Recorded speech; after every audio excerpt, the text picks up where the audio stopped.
Believe me, and what kind of mic are you using for yours? I have a snowball at the moment. I used to have me, it. Yes. Whoa. What kind of mic are you using for yours? What do you got now? I have a...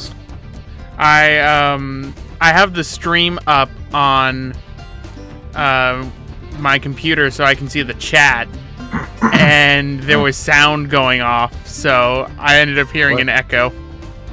What's your stream? Twitch.tv/Roxas1359. Oh, of course. Don't worry, I'm gonna share screen so then you can see the game. Well, all right. Well, oh well. Hey, there's a Wario. You mean Waluigi? No, there's a Wario in the Google Images. Oh yeah.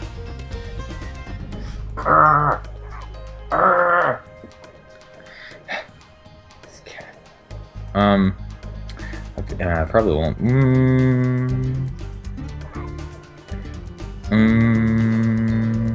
I guess I could just do it that way, yeah. What are we looking at? We're looking at Spyro 2, Ripto's Rage for the PlayStation 1. That's beautiful. I know. I've actually not played very much of any Spyro game. Really? As it happens.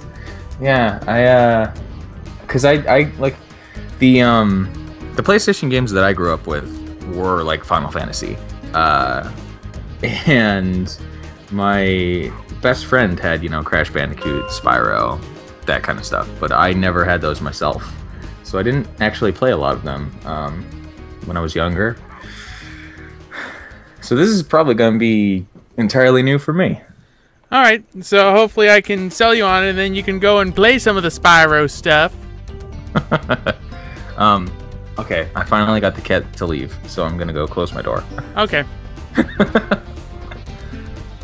Hello, Captain Panda. Welcome to the stream. Yes, let the party begin indeed. Were you playing bad Spyro games recently? Yes, I was playing Spyro 4, Enter the Dragonfly. That's currently going on my channel right now. Oh, beautiful. That was the first one for the PS2, right? PS2 and GameCube. Oh, it came out for the GameCube as well. Oh. Yeah, it's even worse on the GameCube. I played that version. Alright, so shall we begin with introductions? Oh God, who am I? That is a good question. Who are you? What are you doing on my stream? I'm that extra guy who always shows up in streams of famous-ish people. I'm the guy who shows up that nobody knows, so everybody watching can be like, who is this guy, and why am I listening to him right now? Otherwise known as, my name is David Lucia, and I have an incredibly small YouTube channel that nobody watches because we play bad adventure games, and then I play bad, boring RPGs by myself. Oh, don't say that. There are people who watch. There's actually, yeah. So I've been playing Shadowrun Dragonfall, and there's one person who watches that, and I really appreciate that one person. All right, so without further ado, let us get started with the Autumn Plains, the second part of Spyro 2 Ripto's Rage. LynxParadox and the Afro Battler are unable to join us. LynxParadox maybe later, but for right now we have our good friend. Mind if I just refer to you as David? Yeah, it's fine. Okay, you can refer to me as Eric or Roxas if you want, whichever comes first. What, I can't refer to you as Max? Or Nero? You can, but that'll confuse a lot of people. Because this is going up on YouTube afterwards. See, alright. So the three people who watch my videos know pretty well by now that one thing I love doing more than almost anything else is confusing the viewers. So it's a very enjoyable pastime for me. It's because Um, I've been playing through the. Well, I haven't been playing. I've been watching the Myst franchise played by one of my friends. And like he recorded all the games. We've been going through them for our YouTube channel, and the videos currently going up on YouTube for Myst have been recorded for a good like 3-4 months now. Oh, I love it when you have bulk uploads. I still am holding on to Kingdom Hearts 358 over 2-day footage that I recorded back in November. Go. Oh. Okay, yeah. So we're going through the Myst games in chronological order. So right now, I believe Myst 4 is going up. And we've also done Myst Online, and we're working on Myst 5 right now. So, one thing I make frequent reference to in the Myst Online commentary is that the gameplay for Myst Online was started being recorded in like March or April of last year. Oh, and, that's a long time for the footage. Yeah. It's the best thing to me though. It makes me laugh, and that's what I care about. Anyway, welcome Josh. Welcome to the Spyro 2 live stream, or as I like to call it, let's play a good Spyro game. Right now, we're just collecting gems in the Autumn Plains, and now we're going to talk to everyone's favorite bear. Well. What's he got to say? Oh, Mr. Moneybags, eh? Yep. You've seen the what is it? Does a thing video for Spyro, right? I don't know. A small. Can't say it rings a bell. Pretty much, it's about money bags. What ends up happening is Spyro's going to go and fight Ripto, and then Moneybags just keeps stopping him and charging him money, so he can't go on. And it started with a catchphrase that I love saying whenever I see Moneybags now, and that's "Hello, my dear boy." Oh dear. So you ended up saying that you ended up growing up more so with like the RPGs on the PlayStation 1 rather than the platformers. Yeah, I had a PlayStation, but I didn't get one really early in the lifespan of the console. Like originally, you know, my first console was a Sega Genesis, and then like we got a Nintendo 64, and I think we got our first PlayStation in like probably 2000, maybe even like 2001, something like that. Like it was around the time that the PS2 was already kind of coming onto the market. So yeah, there were a lot of like old PlayStation games that I just kind of completely missed. Because at the time, like what we got were sports games and Final Fantasy. The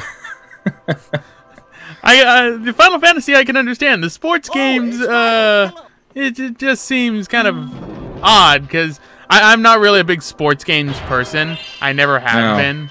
A lot of people aren't.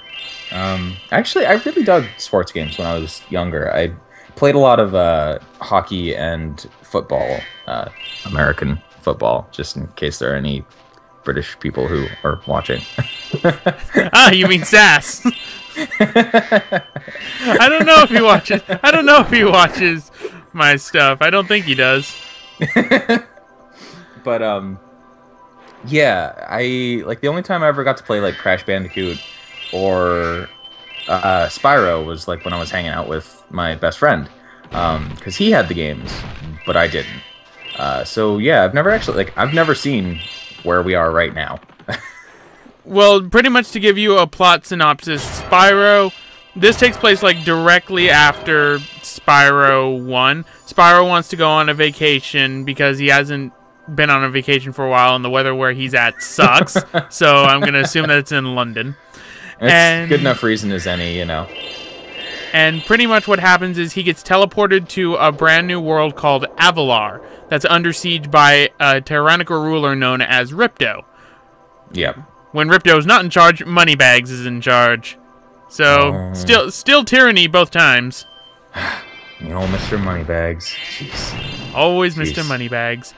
Anyway, what ends up happening is, in order to go to the place he wants to go, known as Dragon Shores, Spyro pretty much gets coerced into helping out the people of Avalar to getting rid of Ripto.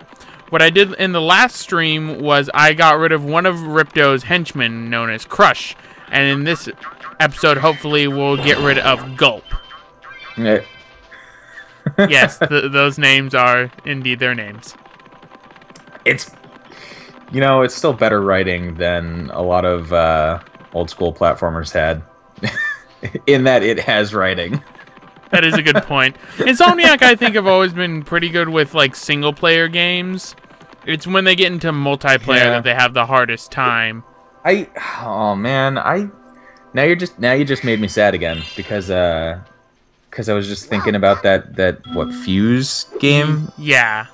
Oh man, you remember the first trailer for that? Yes, I do, and it looked amazing. It looked so good, and then they turned it into a generic third-person shooter, and it's just like, why? Why because you do this? Because money. Because Mr. Moneybags. Yeah. Of course, Moneybags. It's always Moneybags' fault. Why? And I swear, like, Fuse probably sold way less than it would have had it, like, come out and looked like the original trailer did. Oh, definitely. Honestly, when it came to Fuse, I was so disappointed when I saw the final product. And honestly, at first, I didn't even realize that it was an Insomniac game. I'm like, wait, this is Insomniac? These are the people who've gotten Ratchet & Clank, Spyro the Dragon over the years? Yeah. What the heck happened? It's remarkable, because it had a different name when it was first announced. I can't even remember it anymore. It was over something. Something. Not Overwatch. No, that's Blizzard. Yeah, that's Blizzard. That's an entirely different beast that we probably don't want to go into talking about. Oh, I'm sure we can. I mean, anything goes on this stream. Oh, how much experience have you had with Blizzard games over the years? I could probably say confidently 0. Oh, that's even better. Hi, Moneybags. Hi, Moneybags. Here, he wants 400 gems so I can see what's in... He literally says, because I ended up skipping it by accident, he says, you want to see what's in the castle over there? Well, pay me 400 gems and I'll let you across. No one's been through that portal in years. I thought I'd never find a sucker. A sucker. Yeah. Don't worry, he gets his comeuppance. He always gets his comeuppance. And that's like the best part. Is he actually scamming us, or like? Yes, he is actually scamming us. Because, for example, what we needed to do right here, one of the things that we need to do in order to face Ripto and his minions is we need to get talismans, which are inside the world. You get them by simply just going through the world. They're like the easiest thing to get. Yep. You could also get what are known as orbs. Orbs are collectibles that unlock the final boss of the game. You need orbs for the final boss. You need talismans for the first 2. Which it feels kind of rushed in all honesty, because there's only 3 homeworlds inside this game. As opposed to Spyro 1, which had I think Spyro 1 had like 4 or 5 world? No, not 4 or 5. It had like 6 worlds. I remember, I think I watched The Completionist. Like, I think he did the first Spyro game.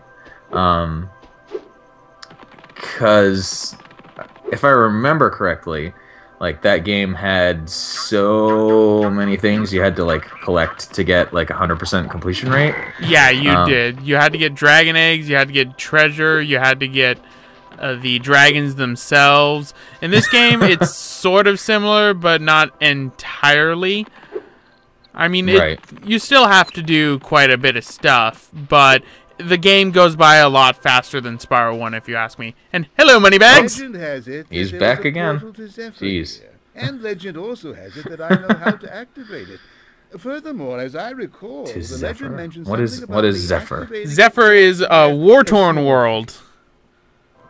Fantastic. That sounds very enjoyable. Are we gonna be going there? With all this Yeah. cash, I can Oh, open cool. a lizard burger shop in Skilo's So, Badlands. what's the actual aim of like what you're doing at the moment? Right now, what I'm doing is completing the home world, pretty much getting rid of all my treasure, and opening things up so then I can just streamline, go from world to world, and then get to Gulp. Yeah. So pretty much just opening things up right now. Collecting all the treasure that's laying around, because treasure is literally laying on the ground. Okay. Yep.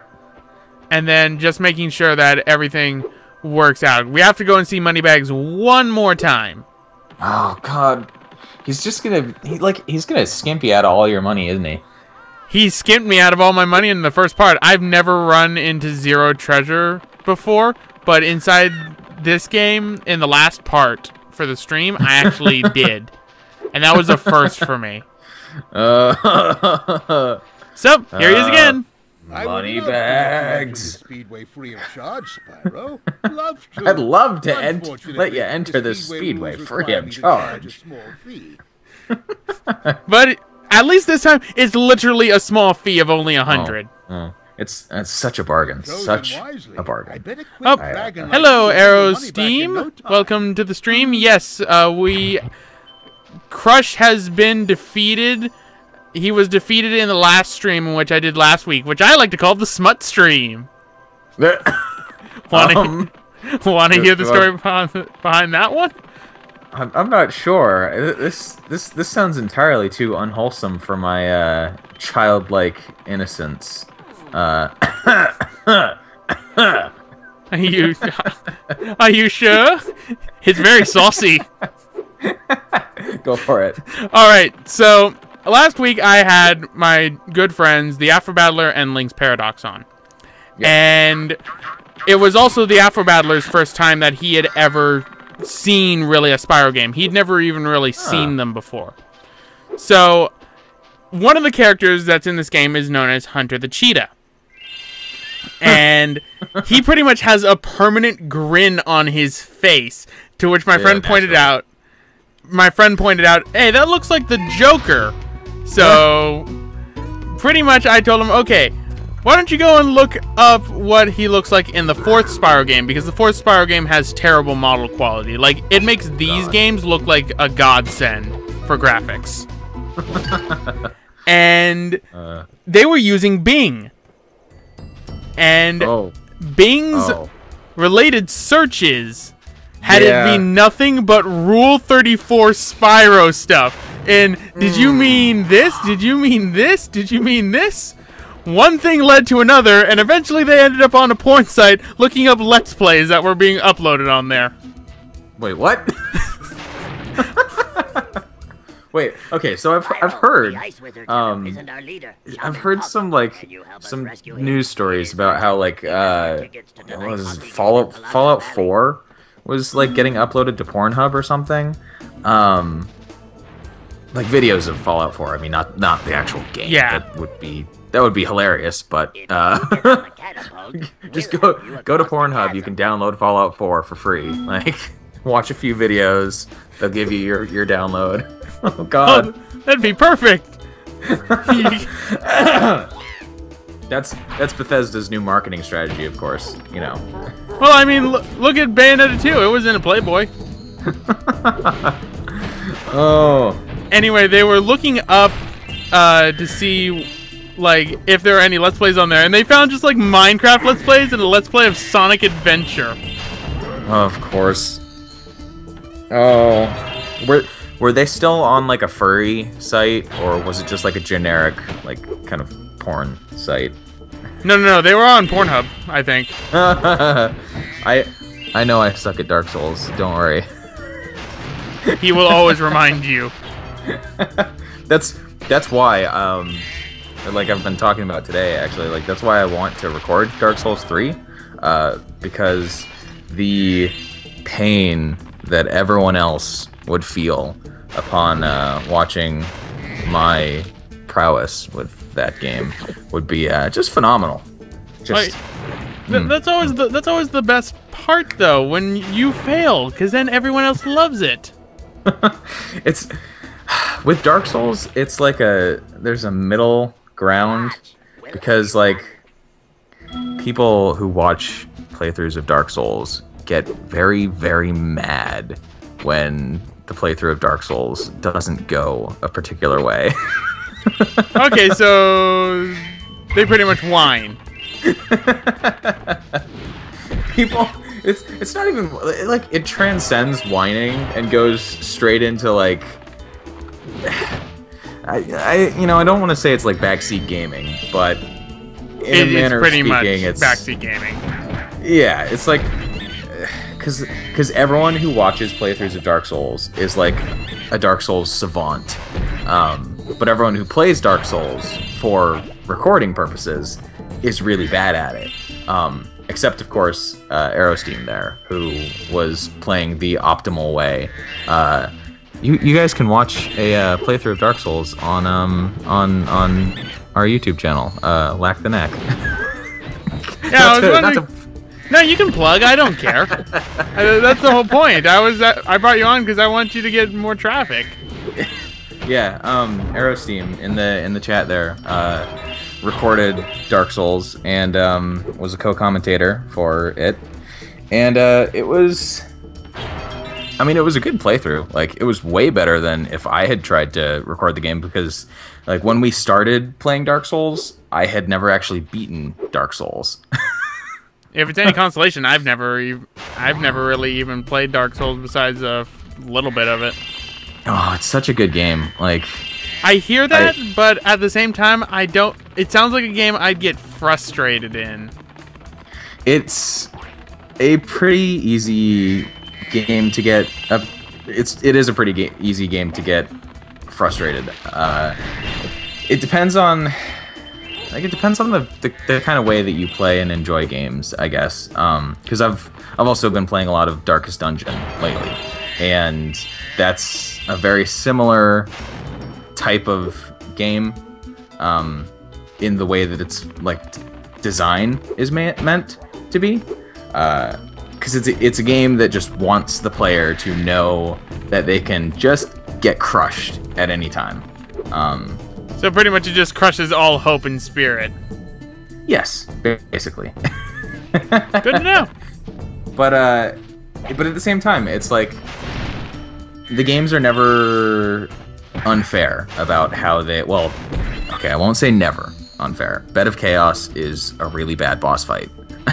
I will take your word for it. Hello there, Spyro. Even pro Dark Souls player Aerosteam there died on the Bed of Chaos, so Thank you, Spyro. that's all you need to know. Sounds truly terrifying. It's but yeah, they're not usually unfair, and that's kind of why the dialogue that surrounds Dark Souls on the internet is really frustrating, because everybody talks about how hard Dark Souls is, when what you really should be talking about is like how intricately the world is built, and how like it's meant to kind of build this really imposing like ambiance that the player feels, very afraid to continue.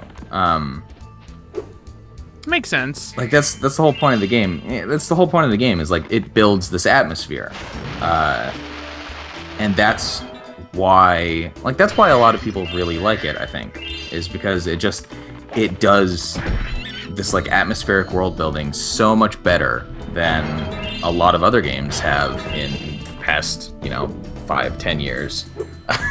Yeah, I've seen that with Dark Souls and Bloodborne as well. They have really good atmosphere. Oh, Bloodborne. I wish I had a PS4. I had a PS4, and then I had to return it. Oh no, why? It was defective. It would constantly eject the disc and be stuck in an ejection cycle. Oh. And Sony wanted to charge me $150 for it because it wasn't under warranty.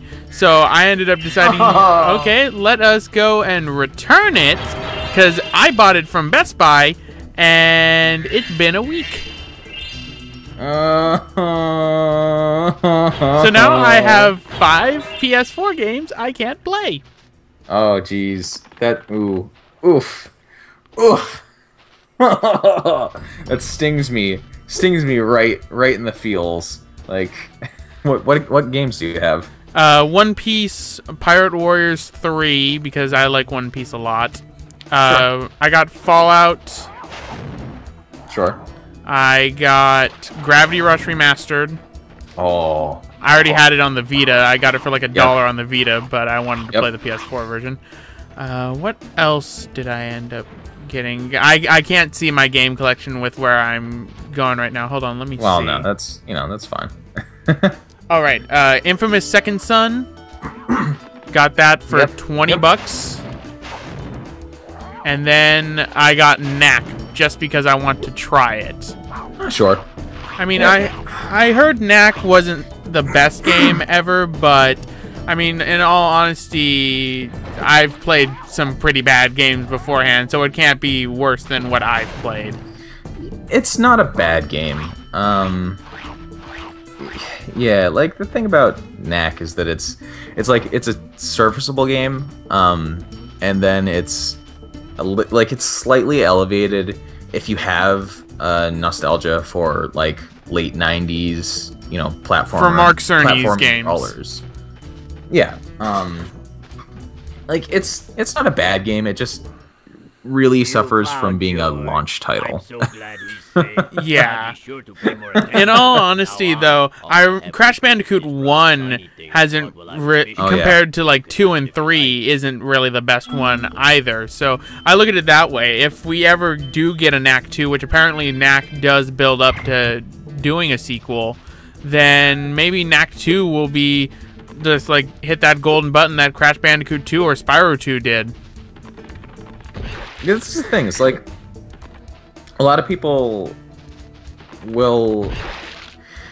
That's a problem with like games that are, that want to build a franchise. It's like if you have kind of a solid base for your game, then it's like, okay, but if that's all you have, then you don't really get a lot of justification for continuing your franchise. Makes sense. Yeah, and that's the problem, is because like a lot of times there are people who, like, for whatever reason, like if they don't have enough financing, or they just don't have enough time, or they don't have the right team working, like they just can't make the game that they actually want to make. And then, like, the purpose of putting out the game that they were working on anyway is so that they can get funding to make the game that they want to make. And then that's how sequels, generally end up being so much better, at least in my opinion.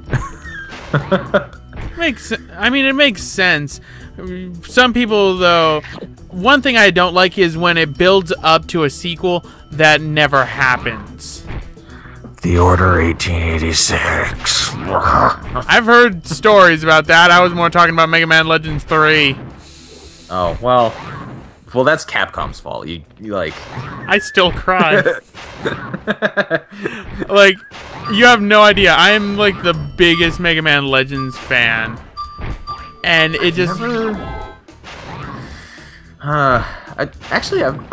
okay, so I've seen the first Mega Man Legends, but I watched a playthrough of it, and it comes to mind that I've never actually even seen Mega Man Legends 2. Legends 2 builds up so much better than Legends 1.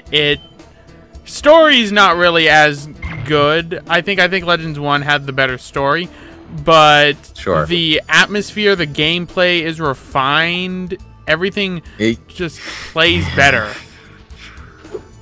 I was gonna say, like, the gameplay of the first one looked very much dated. It kind of is, I will admit.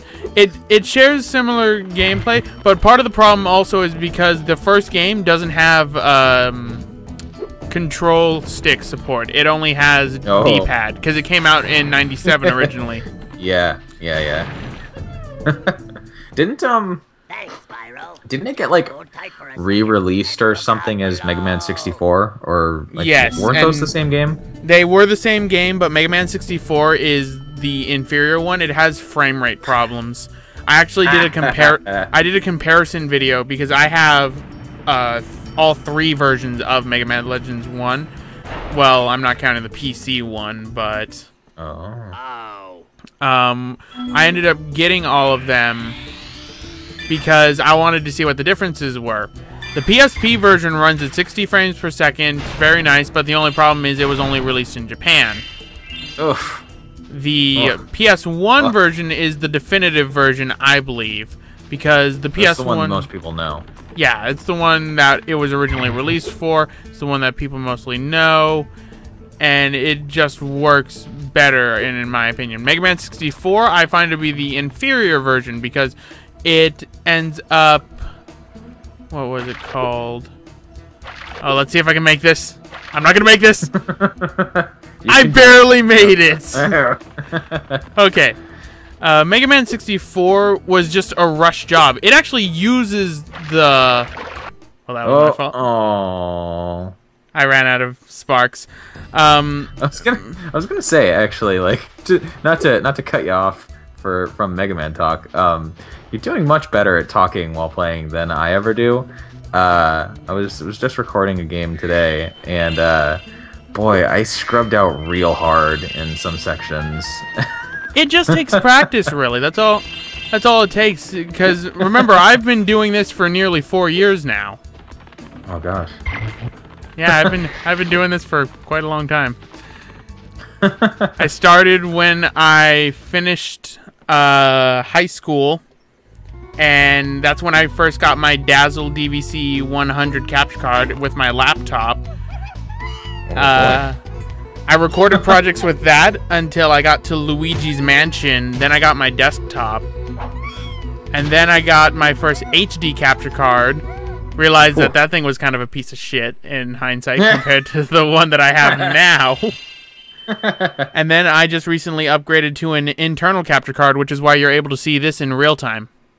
Right. I mean, that's fancier than anything I got, that's for sure. Well, you just ordered, like, an extremely powerful PC.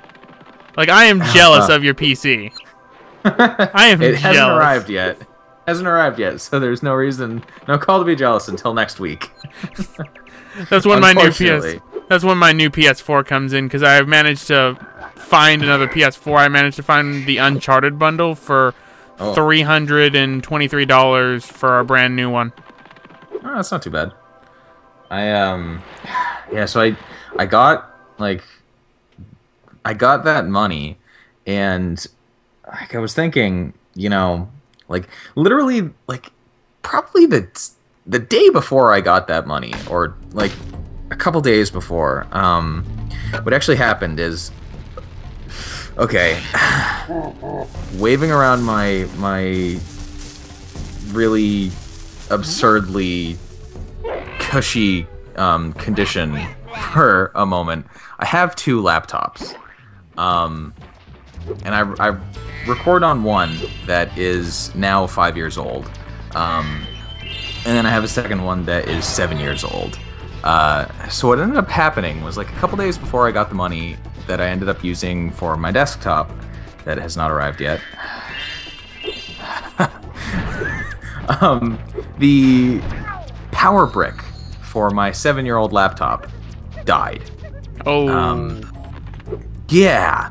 And the thing about that is, like, it wouldn't have been quite such a problem if it weren't for the fact that the battery in this laptop is also dead.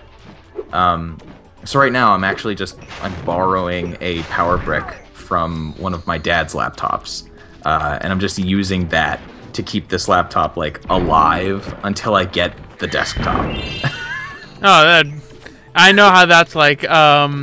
A long time ago, back in my early days on The Escapist, I had my sister's old college laptop, which at this point would be, God, it'd probably be Very old. 10 years old because it was Windows Vista. And this one's Vista. Yep. Oh, so you have the weird sound problem messing with the internet. What do you mean? When Windows Vista first launched, the sound options would mess with the Wi-Fi settings. Really? Yes. How so? I don't think I've ever. It was back when Windows Vista launched. Well, yeah. This you know, again, this is like 7-year-old laptop, so Vista was already out for a little bit. By the time I got this laptop. So I actually have not had a huge amount of trouble with Vista as compared to like what everybody else says about Vista. Like it hasn't given me like the only problem I've had with Windows Vista is the same problem I've had with Windows 7, and that's that Windows Update has never once worked. Oh yeah. Which is a huge problem because Windows 10 apparently just doesn't even let you turn off Windows Update. No, it does not, and that actually ended up messing. Are you familiar with the Let's Player Chuck Conroy? I don't watch, but yeah, I know who. Yeah. He ended up losing his audio settings for his current project that he's running because of the Windows 10 updates. Yeah, I'm not like I have Windows 10 set up for when I get my desktop, but I'm not I'm seriously considering just learning a Linux distro to install. I'm using 7. I have Windows 7 on my current gaming laptop, and I would have gotten Windows 7 again for the desktop, but it is currently basically impossible to find legitimate copies of Windows 7 for sale. Like the only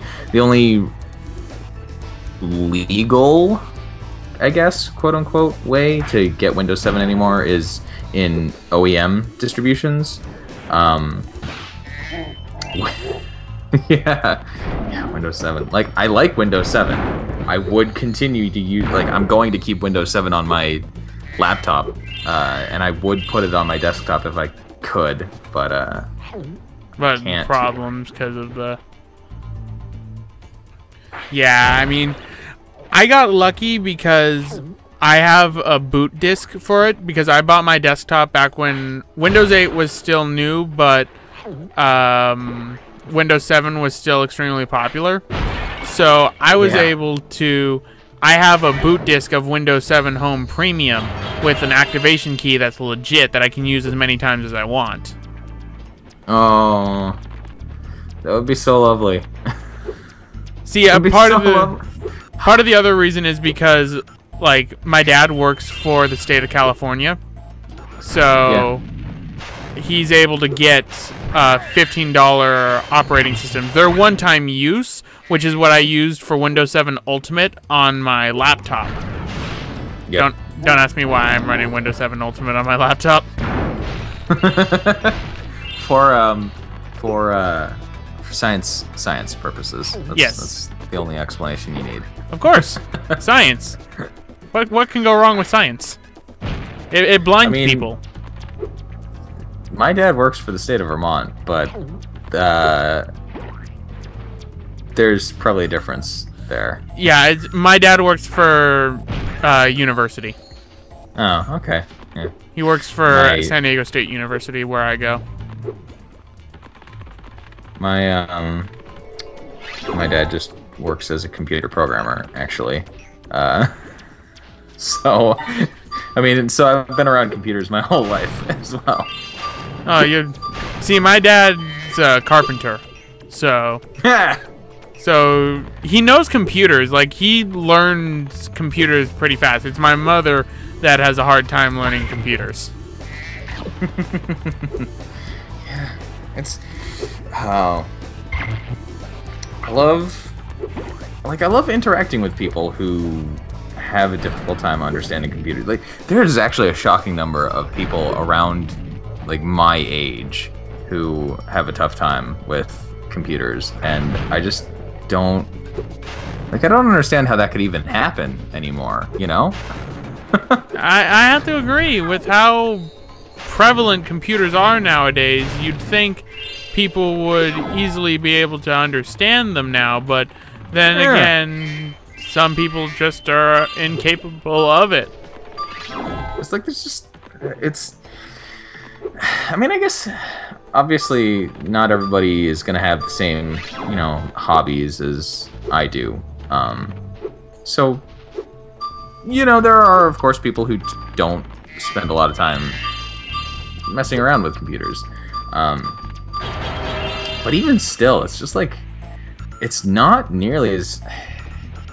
It seems very imposing if you're not used to it, but it really isn't as complicated as computers make it first seem. Oh yeah, when the entry makes it sound like, oh, I have to do this, I have to do that, I have to watch for this. I mean, even then, I'm still somewhat learning more about computers, because I had to make sure that I had an open PCIe slot for my capture card, and I'm like, okay, do I have enough wattage in order to maintain it? And that was worrying for me because the capture card I have, an Elgato HD60 Pro, doesn't list the wattage that it takes up when you put it into the PCIe slot. Oh boy, that's handy. But that's where I realized, okay, not all is lost, because for the PCIe slots that I have, the maximum wattage they could have is 25 watts. Yep. So I'm like, okay, I just deduct it from there and see how much wattage I have left. Which I was lucky enough to have it because I'm only running a 350 watt PSU. Oh, jeez. Really? Yeah. Yep, I'm running a very low one. Yeah, I ended up getting a 550 watt for my desktop, and I feel very iffy about even that. Like, people assure me that it's enough for the hardware that I have, but I like having overkill. What can I say? There's no you can't spell overkill without okay. Wow. I mean, that's really how it is. Oh, great. Do I break this or no? See, I have to think, because if I end up getting that bone right there, I'd end up getting the orb, which means I'd have to backtrack anyway to get the thing. So I'm saving time, I swear. Hey, I believe you. I have not played this level, so this doesn't. Oh, sorry. You can go. Well, I was just gonna say, like, this whole thing. Oh yeah, running old games. Yeah, I might continue to play old games on my Windows 7 laptop, since I've actually managed to get them running. Yeah, that's the hard part. What I was gonna say is, like, this, like, just watching this right now, makes me think back to all my days playing Banjo-Kazooie, and because that's what I had, like, Nintendo 64. I had Banjo-Kazooie. It was, the same era of platforming collectathon games, and God, I loved that so much. So if you like collectathons, then I'd recommend trying out the Spyro series, because they're pretty much collectathons. I don't know what it is. Like, I've never explicitly had an issue with the Spyro games. It's just not been You just never really saw a reason to get them.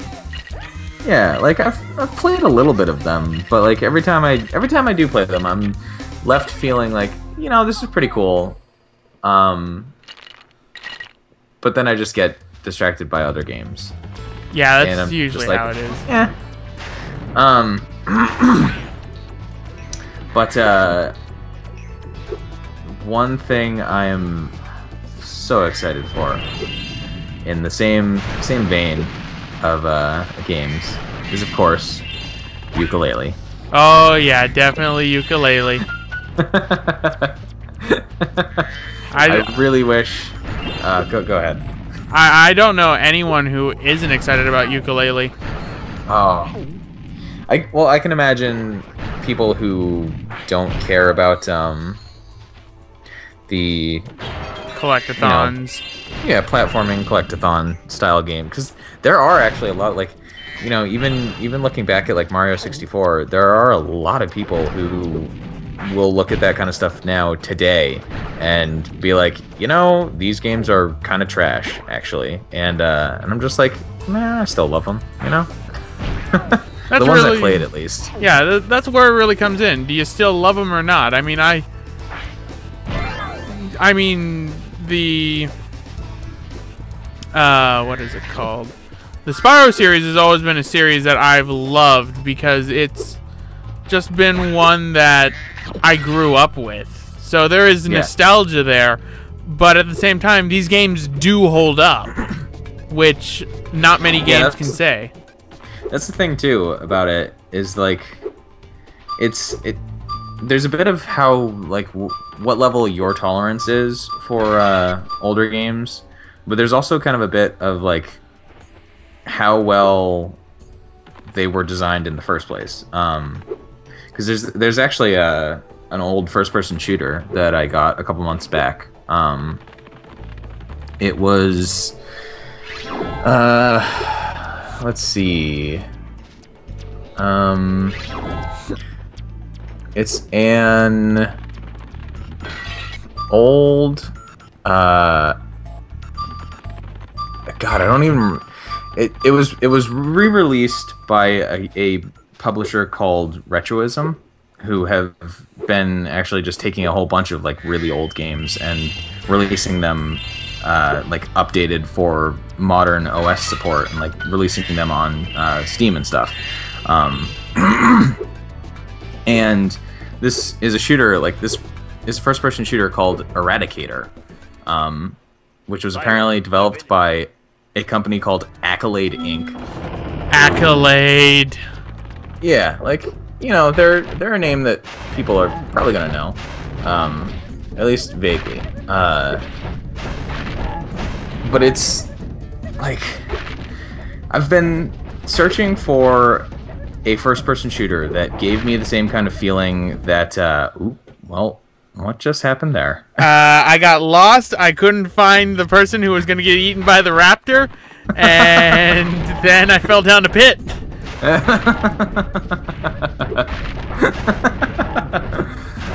then the camera didn't know what to do. Oh, it certainly did not. Yeah. So I've been searching for another first-person shooter that gave me the same kind of feeling while playing it that the Metroid Prime games give me. On PS1? No, just in general. Okay.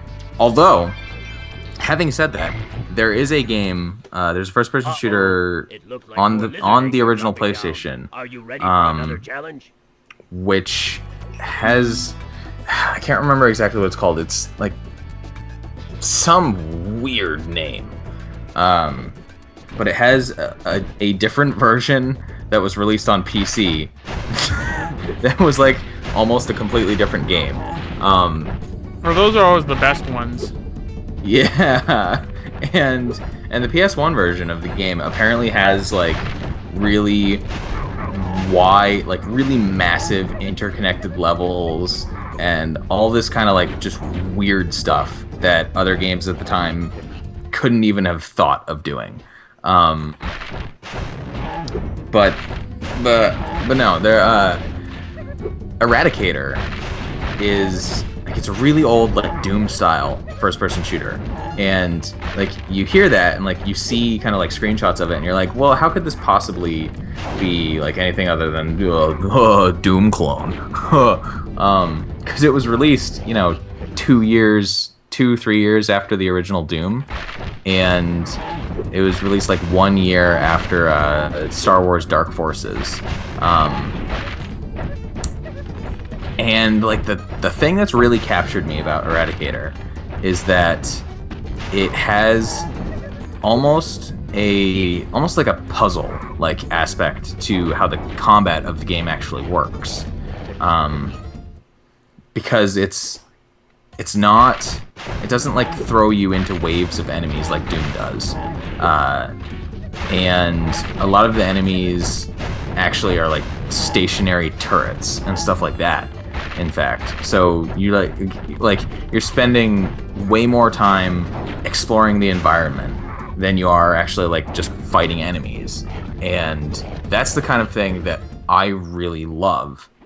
And I was not expecting it out of a first-person shooter from 1996. Yeah, I wouldn't expect that from a 1996 first-person shooter. Yeah, I know. Either. And like to drive it all home, even like Eradicator has I think 3 playable characters who all have like different weapons, and they can't confirm because I've only played one of the characters so far, but I think they might have different stages too. And it's just it's absurd. Like, this game was 1996 and it does more than a lot of first-person shooters today do. See, for me, I'm not the biggest fan of the first-person shooter genre. I do like it, but there are, like, only a few exceptions to the games that I will generally play. Like, I'll play the Halo games, I'll play Gears of War, I'll play... I've played Half-Life 2, Half-Life series, but overall, I'm more of, like, a platformer kind of guy. Man... Microsoft would win me over forever if they released Halos 1 through Reach on PC. Windows 10 exclusive. Well, I'm sure that that's what they would do, but because Windows 1. Windows 1, the first window. That was like Windows 3.x or something. I don't 3.0, I think it was. Really old Windows, God. No, the first Halo was released on PC. It was actually ported by Gearbox, amazingly enough. Back before they were known for Borderlands and Duke Nukem and Aliens Colonial Marines. Don't remind me of Colonial Marines. I played that game unpatched.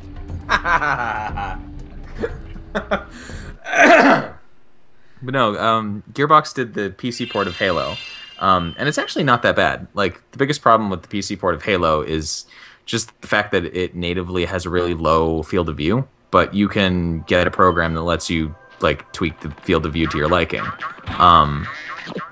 So that's fine. And it still runs, like, if you can find it, it's pretty easy to get running on Windows 7. Which is more than can be said for the PC port of Halo 2. Because with Halo 2, Microsoft had the bright idea that they needed to make it exclusive to Windows Vista so that they could push... Yeah, so that they could push DirectX 10. And in a game that was 3 years old when they released it on PC. Like, explain that.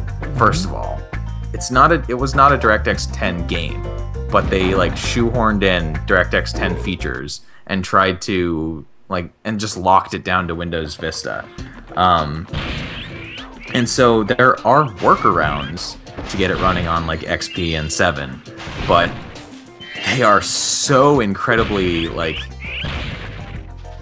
dodgy, and it's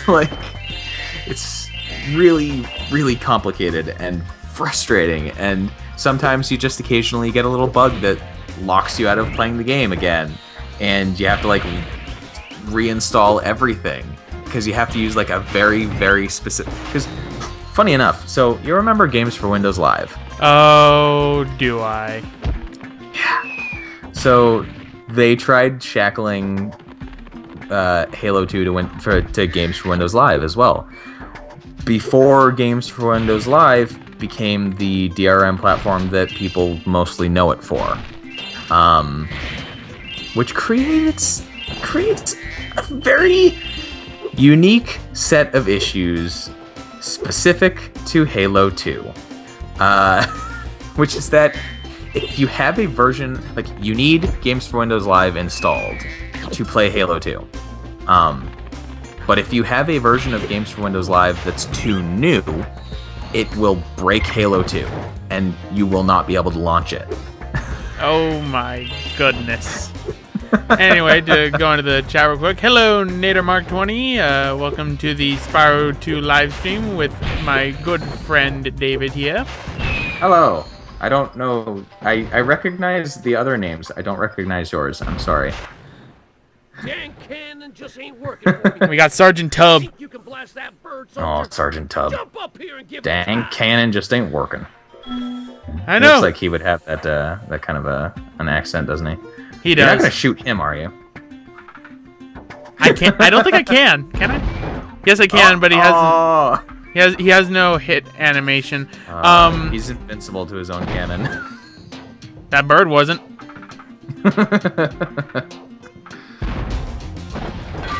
So what?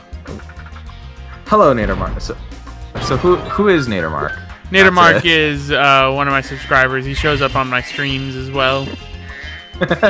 Well, okay then. That explains plenty. So far, would you ever think of possibly getting Spyro 2 with what you've seen so far, or? So that's the thing. It's like I've never. I'm very intrigued by the fact that we're just using a cannon now, though. I will say that. How many other like strange gameplay gimmicks like that are there? Not too many, in all honesty, but some of them, like the cannon thing, that returns in the third game as well. Like the cannon thing, you use over time. Does Sergeant Tub return? No, Sergeant Tub does not return, I'm afraid.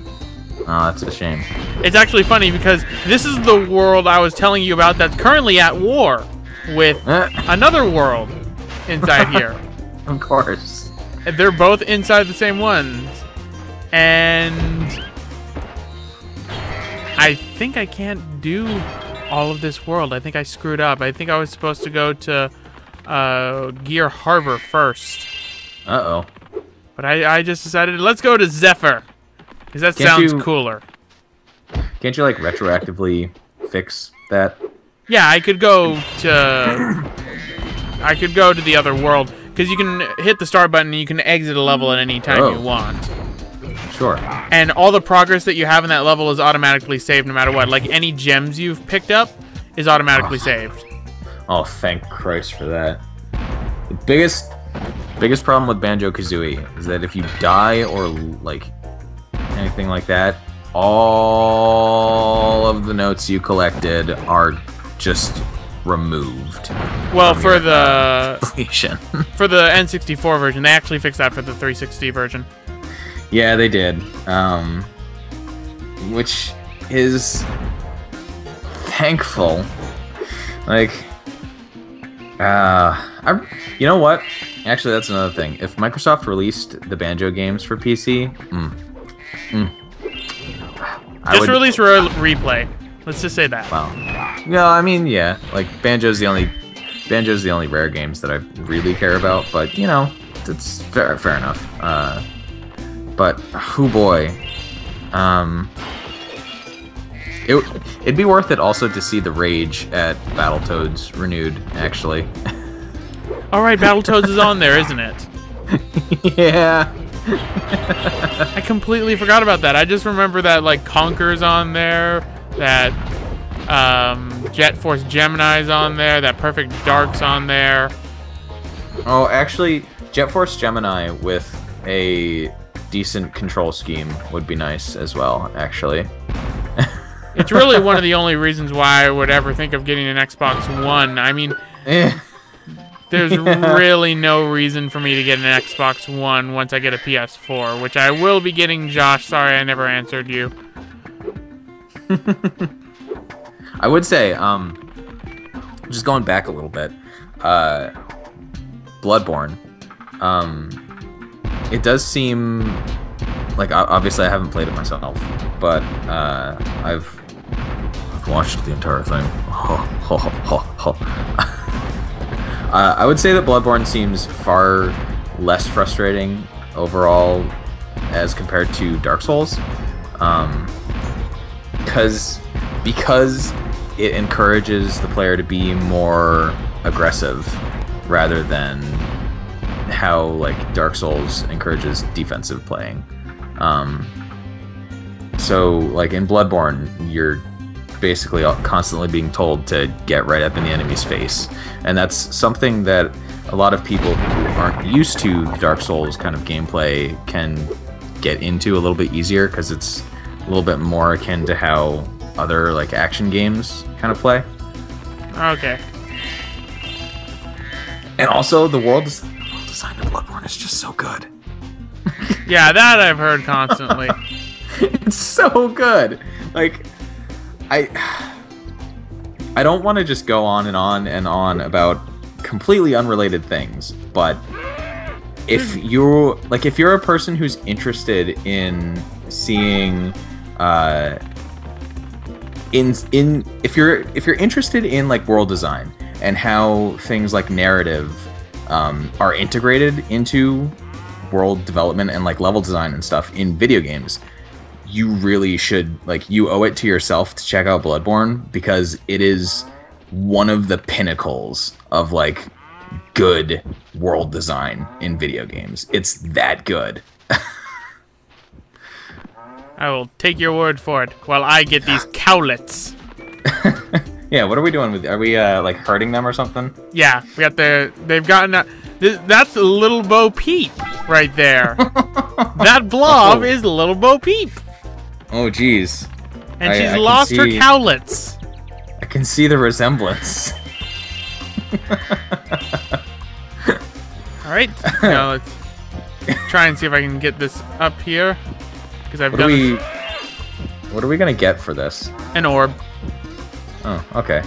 So how many of those are there? I don't remember if you already said that. No, I never did say how many. I want to say there's generally 2 to 3 within each level. Yeah. And there's like 25 levels, so 75 to 80 orbs. And how many of those do you like need to collect, I guess? To get to the final boss, I think you only need 40. Okay. So it is kind of like a Mario 64 sort of thing. Yeah.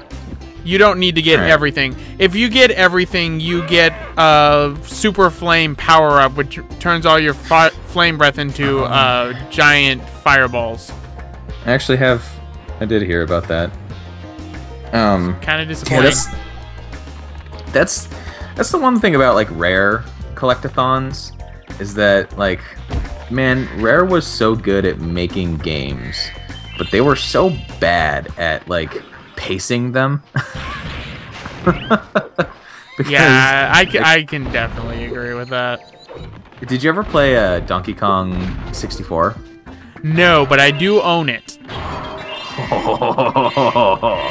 That is a. I mean, I don't want to oversell it. Like, I think it's a pretty good game, but there are a lot of people, especially now, who like look back on it and like, you know, Donkey Kong 64 is one of Rare's worst games. And I can't necessarily fault them for thinking that. Like, to complete Donkey Kong 64, you, I think, almost literally need to 100% it. And it also happens to have I believe, I could be wrong about this, because it's been a little while. Like, it's been a long time since I've played the game myself, and it's been a little while since I've like heard anything or read anything about it. But I believe that Donkey Kong 64 has the most collectibles out of any Rare platforming game. And for people who have played Banjo-Kazooie or Conker's Bad Fur Day or, you know, etc., those games had a lot of collectibles. Yeah, they really did. Because I actually did a playthrough of Banjo-Kazooie. It's going on almost a year now. So I did a full... And I did the Xbox 360 version. Much to my dismay, I found out that Stop and Swap is locked out unless you have save data from Banjo-Kazooie Nuts and Bolts. Oh, yes. So I'm going to do Nuts and Bolts eventually, but I didn't want to have to load up a file to have to get the stuff. So then when I do Nuts and Bolts, I can just get all the achievements then and there without having to make an extra account. Yeah. Oh, Nuts and Bolts. I mean, Nuts and Bolts, I don't think it's a terrible game, but for Banjo-Kazooie, I could see why people were upset. It's...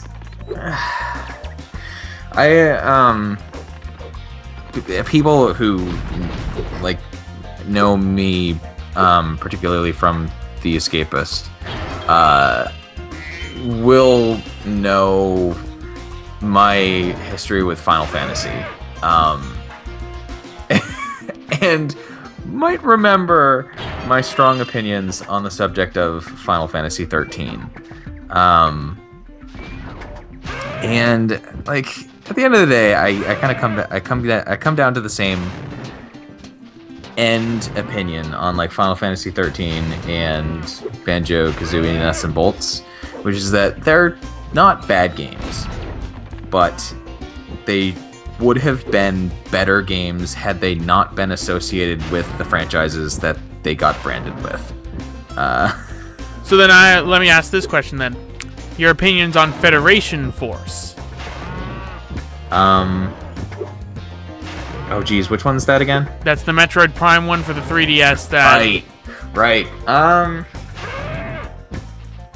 To be honest, I kind of feel like... Well, okay. Like, I view Metroid Prime as kind of like a sub-franchise within the Metroid franchise anyway, so it's not quite as big an issue to me, because, like, the last Metroid Prime we got was, what, 2008? 2009? 2008, something like that. 2008, I believe, if you're not counting the trilogy. Yeah, well, yeah, like Metroid Prime 3 was like 2008 or something.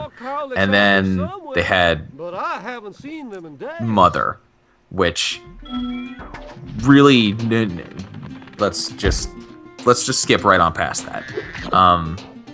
And that was in like 2010. And since then they've just done nothing with Metroid. So plus, they already have had, like, really weird Metroid Prime kind of branded... Like, they had that Metroid Prime Hunters or something for the DS. Yeah, and then Metroid Prime Pinball. Yeah, which was, you know... Like, they've already kind of farmed that name out for the purpose of kind of games that are not up to the same standard of quality as Metroid Prime. But, yeah, I see some other people share our thoughts on the 2010 entry. Oh boy. Oh boy. All I will, like, I could go on for a very long time, but what I will say is kind of like contrasted against Bloodborne. If you're really interested in seeing how you should never ever write a story in ever, go watch the theater mode for Metroid Other M and be astounded. It's It's something else. Oof. It's the only game story. Well, okay, it's not the only. It's one of like 3 game stories that I've ever actually gotten mad at. I don't think I've ever gotten mad. Just severely disappointed. It's it's like it ended up making me get so mad that I just went like straight past mad and started laughing. Like that's so you went Joker mad. Yeah, exactly. but yeah, oh boy, But like going back to Federation Force, it's like I would love to see another normal Metroid Prime game. But you know, I'm not gonna get mad about them doing some weird spin-off sort of thing. So all right. I probably won't play Federation Force myself.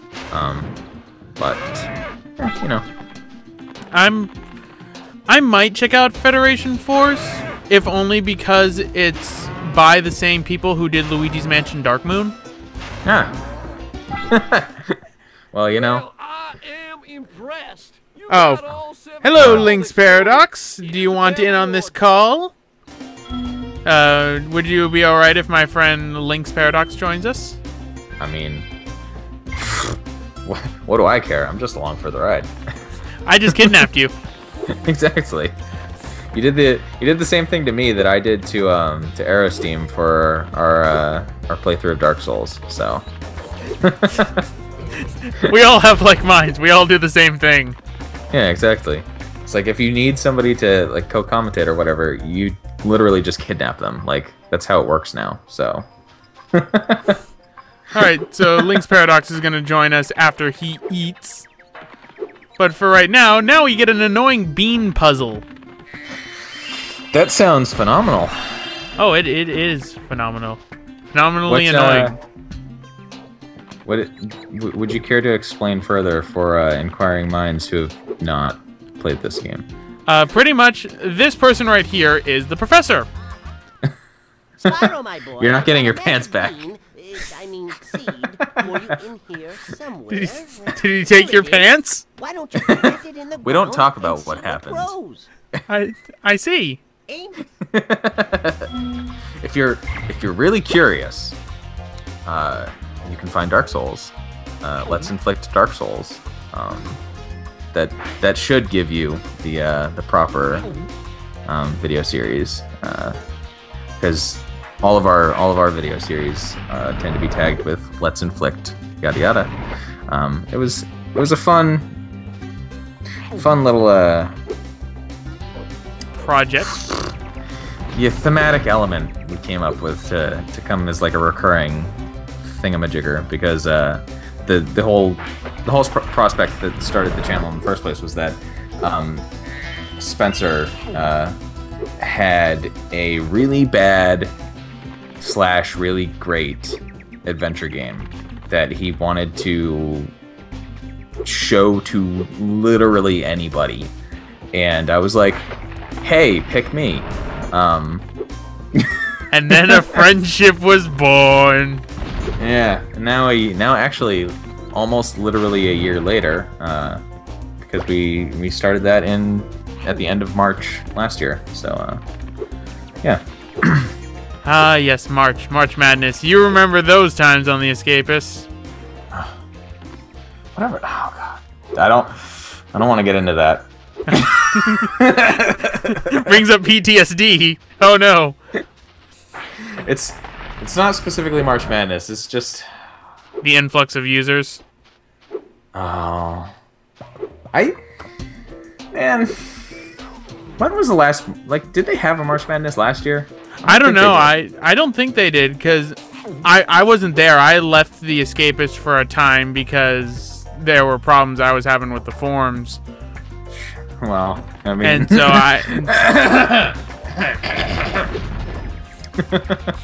yeah, so I ended up going to Destructoid, so I didn't know if... oh, It's fun there. I'll just say that. It's fun there. I would say they at least know how to occasionally have a sense of humor. So Yeah. okay, they apparently did have March Madness last year. I just don't. It was so unremarkable that I don't even remember it. Like, and then they're not doing it at all this year, and I don't think they did it in 2014, or they had a really small one in 2014. I don't think they had one in 2014. I think you're right.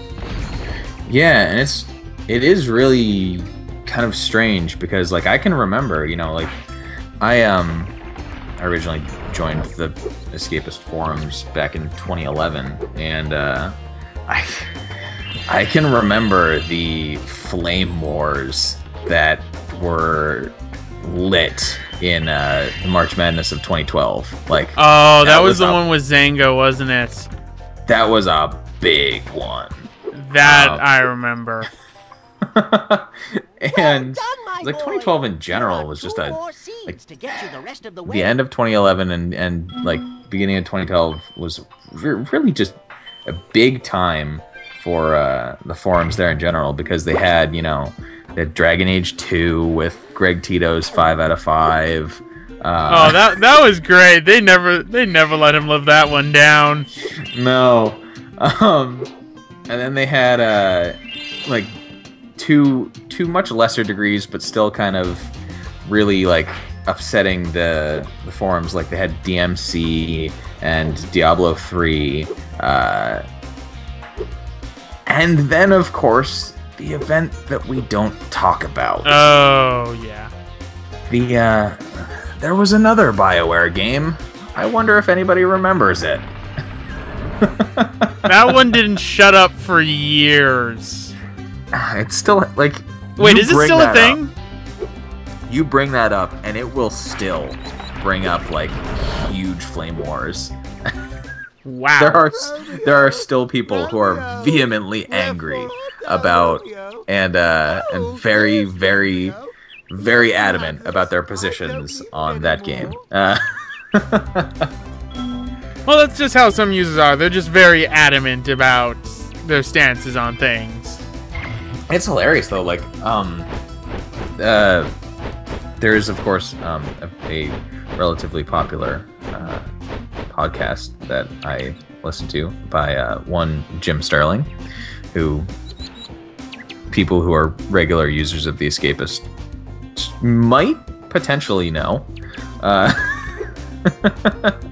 I don't know if you've ever heard the name Jim Sterling before, if you're watching this stream. I'm pretty sure they have, because he's pretty famous. Speaking of Jim Sterling, actually, I'll let you finish. There's actually something I want to bring up. Go for it. No, you finish first.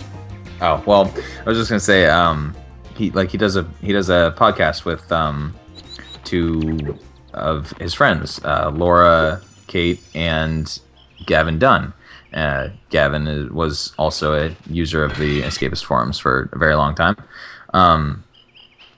And a couple months ago, they had a podcast that I did not listen to because it apparently just devolved into arguing about that one BioWare game. And I was just like, I've listened to these arguments so many times over the past 3-4 years. I can't do it again. Makes sense. But bringing up Jim, as he likes to be called, Jim fucking Sterling. Son. Son. Yes, I forgot the son. Please don't hurt me. Don't forget the son. Okay. And But pretty much, he's getting sued. Oh, God. He's getting sued by Digital Homicide. The very people who just can't let anything go. Digital Homicide? Why? Why? Even better, they are asking for donations to pay the legal fees for this. Associated with their lawsuit against. Yes. This is a thing that is happening. I don't. Now, whether it goes to court or not is going to be interesting because they're suing for libel and slander. Which is. I think I broke you. I don't like. Digital Homicide have dug their own grave. I'm surprised they're still in business. I don't understand. We actually Spencer and I did a we have an incredibly infrequent Babblecast that we do. Yeah, exactly. Donate to me. Like I'll put your sue money to much better use than Digihom. But What an explosion! Spencer and I, like months ago, did a Babblecast where, like, I spent like half of the vidcast, I guess, talking about how silly Digital Homicide has been, because that was at like the beginning of everything. That was when they were first trying to take Jim Sterling down. And, like, but I think even before the Jim fucking Sterling son thing had become a thing. Like, that's how long ago that was. And they're still going. I don't get it. I don't get how they have the resources for it. No. They must be independently wealthy. They must be. That is the only possibility that it is. Because they can't be making a profit off of the games that they put or attempt to put on Steam. They can't. I refuse to believe that they're making a profit. And they've put so many games up that they have to have money. Like, they have to just have money. Because otherwise, I don't know like what sort of Juve Bowl thing they're exploiting to like game the system. They're doing something, but whether it's right or not, we don't know. No. But like that's why there are so many like jokes about how their name should be Digital Suicide instead of Digital Homicide, because it's like they've ruined their own business. Like Jim doesn't have to do a single thing. And I mean, you'd think that companies would learn from this, which is why I'm hoping they take this to court. I'm hoping the judge rules so easily in Jim Sterling's favor, so then it sets a precedent. Yeah. It'd be nice, because something needs to change on YouTube, and YouTube doesn't care enough to change it. If you go on their help forums, they are so condescending, it's not even funny. Like, they are the most condescending people I have ever seen on an internet forum. They always will blame that it's your fault somehow, and that even when it's their fault, they still treat it like it's your fault. I'm fortunate enough that our channel is so small that people don't care about us. Like so in an episode of Dark Souls, Arasim and I were just kind of joking around, and we ended up kind of making little references to splicing in some sort of really actiony music to a sped up portion of one of the videos. Specifically, Rules of Nature from Metal Gear Rising. One of the best openings I've ever seen in any video game. I just love the scream of Rules of Nature. That's like the... Oh, God. But so, of course, I ended up doing that. Like, I just spliced Rules of Nature into the episode when I was editing it. And, that's the kind of thing that you would expect, especially because it's Metal Gear, like Konami. You'd figure Konami would be right on top of that stuff, but because our channel is so small, nobody cares. Which is actually incredibly makes one thing incredibly weird. The first series we ever did was as I said, bad / apparently good. You don't ask me because I don't know anything about adventure games, but it was an adventure game called Beyond Atlantis. And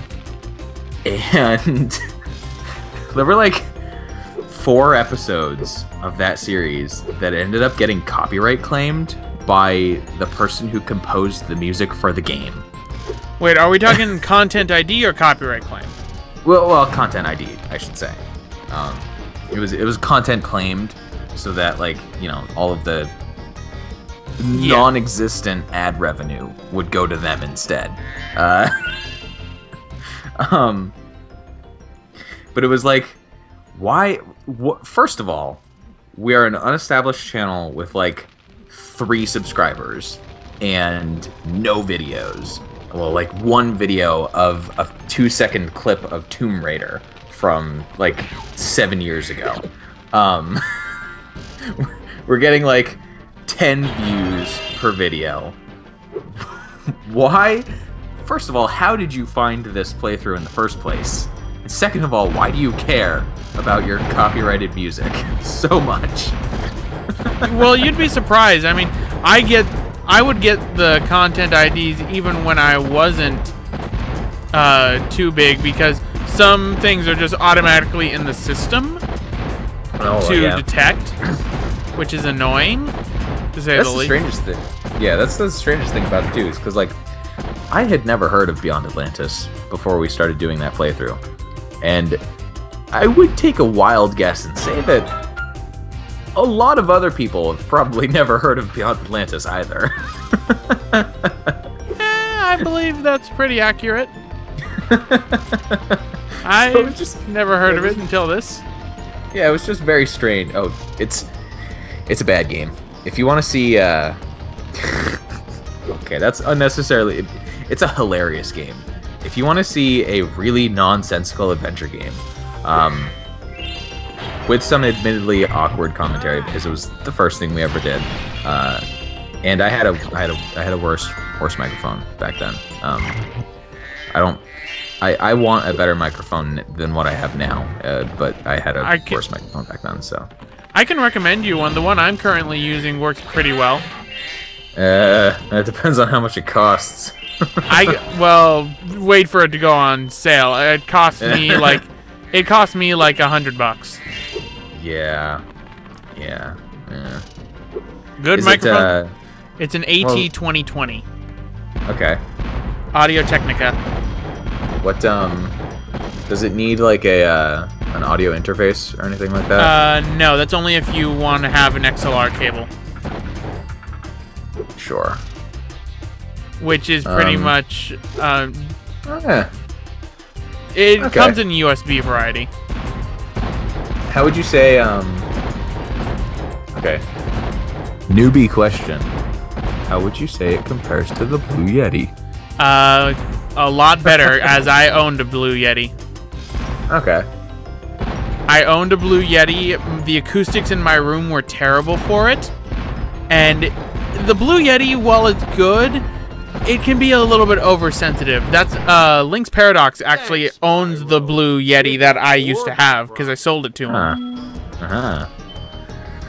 And the acoustics work better for LynxParadox than they did for me, which is why I ended up getting the AT2020. I got it based off because I watch Some Call Me Johnny, and during his Four Swords Adventures LP that he was doing with Derek from Game Explain, I heard them mention that they were using an Audio Technica AT2020. So I decided to see, okay, just the Blue Yeti. I've made Aerostream mad. I mean, you're not saying it's a bad microphone. It's not a bad microphone. No, it's not a bad microphone. It's good. It's just it didn't. As LynxParadox says, you can hear people in his living room with the Blue Yeti.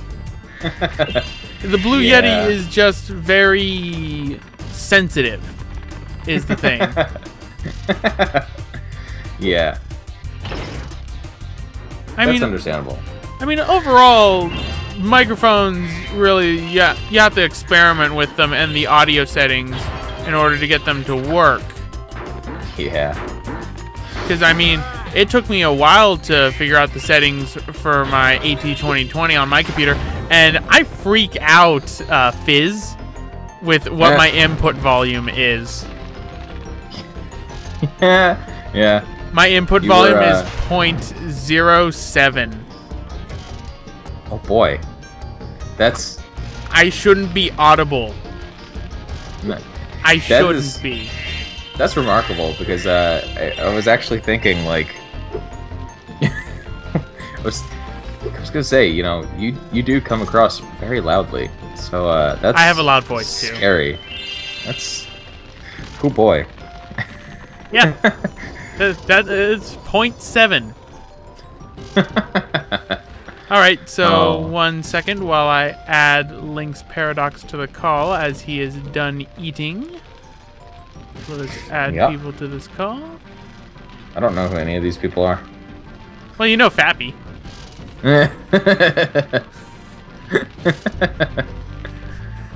Yeah, for those that don't know, I'm sharing my screens right now, so... Alright. Just go...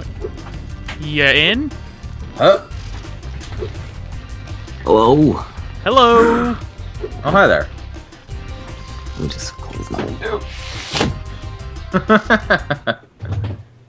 So there you go. We have a blue snowball user and a blue Yeti user. It's not. And I don't think he can hear us. I don't know. I am not the tech person here, so There we go. Now I can hear people. Okay, perfect. Oh, hi. Hello. Daniel, this is David. Hello. Hello. Actually, Or Dark Souls earlier. I know so many people named Daniel. It's I can't keep track of all of them. I know too many people named Daniel. You are named Daniel. It's probably a bigger problem for you. It is a bigger problem for me, especially like if you have a class and there's just multiple Daniels being called in roll. I think the worst I've had it was like there's 3 other Daniels inside one class. So, you know, that was fun. Alright, there we go. Got the sharing screens back up. It seemed to get rid of it for some odd reason. It was it was having technical difficulties with having extra people in the call. Yeah, that sounds like Skype. So yes, I'm sorry for cutting you off or anything, but you were mentioning to talk about Dark Souls. Oh yeah, I heard some Dark Souls talk earlier. Oh yes, are you a fan of Dark Souls? Yeah. Oh, you should check out our playthrough of Dark Souls. Thumbs up, wink. I've seen so much Dark Souls, man. So Aerosteam, who is in the chat, was like I was saying, he recorded the Dark Souls footage that we ended up using because he was my co-commentator for that playthrough. And yeah, I'd played a lot of Dark Souls before we started recording that, but I'd never beaten the game. And so I actually, like, throughout the course of our playthrough, I had started playing the game again, alongside recording the commentary for it. Wow. So there was just 1 month of my life where there was nothing going on except Dark Souls. That's a lot of Dark Souls. That's a lot of Dark Souls. And by a great time, I mean like a horrible, horrible time. Oh, it was so good though. I actually I ended up 100%ing all of the achievements on Steam for Dark Souls. Yeah, I played through. I beat the game, played through again, beat it on New Game Plus, and played through again until I could get Sif's soul, so that I could make the third weapon from Sif's soul. Spoiler alert! I don't. Dark Souls is an old game. But because that was the last achievement that I needed, was getting all of the unique weapons and equipment and everything, and the last one that I needed was one that you have to craft from Sif. Because he's the only boss in the game that gives you 3 unique items, I believe. Yeah, Artorias' great sword hit the other great sword, and the shield. Yeah. Yeah. So I ended up like on top of a it was like 26 video series, I think, of Dark Souls. I ended up playing like 90 hours of it myself, just kind of like straight in 1 month. And it was like, when I was done with that, I was like, whew, that's enough Dark Souls. There's no such Dark thing. Souls 2. Dark Souls 2 win. Was that like including the DLC? I want to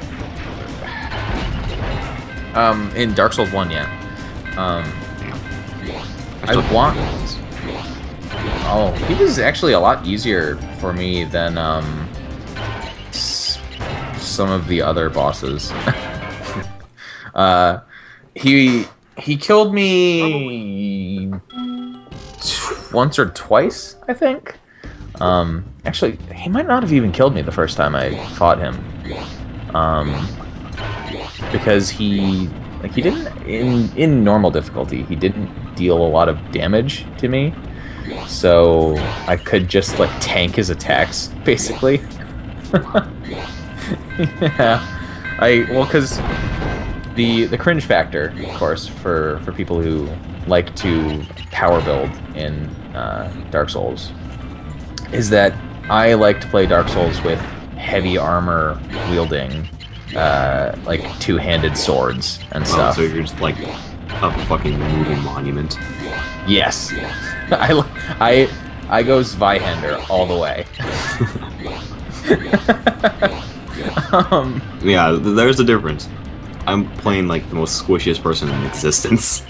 Yeah, I was like all heavy armor, like two-handing the Zweihander, and then once I got the Great Shield of Artorias, it was like one-handing a two-handed great sword with the Great Shield in my other hand. You sound like you're going to just murder everything.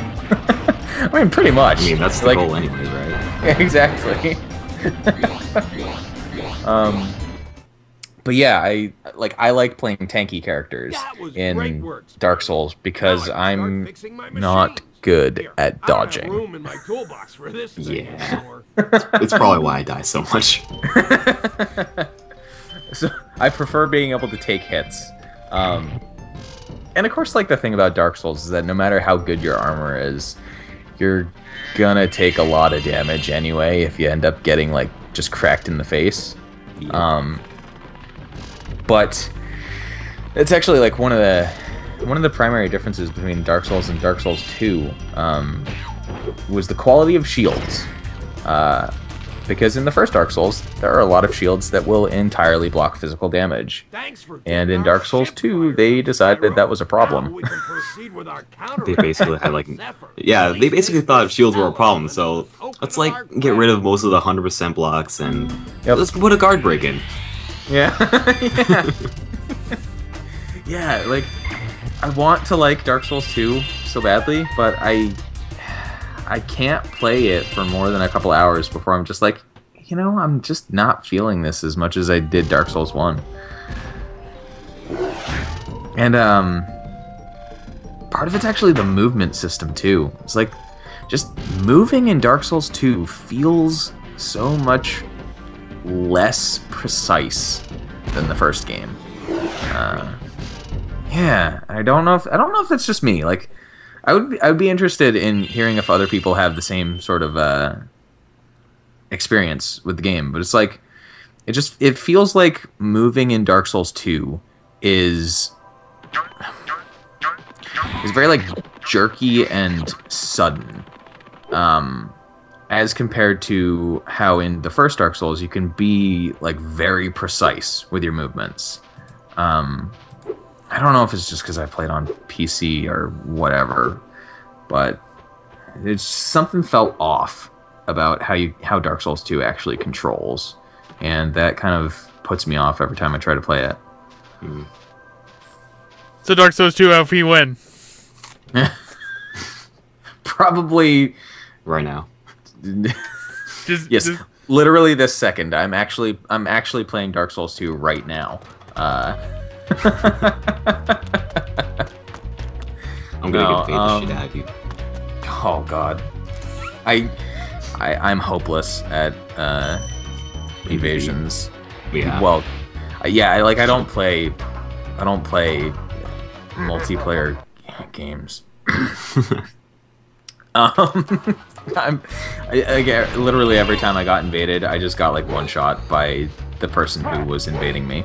It's like, and admittedly, like part of that is like this one guy invaded me in Anor Londo, and he had the dragon head, and he had like a gigantic two-handed lightning hammer, and yeah, and like I was level 50 at that point, and he just invaded me and like was running around me.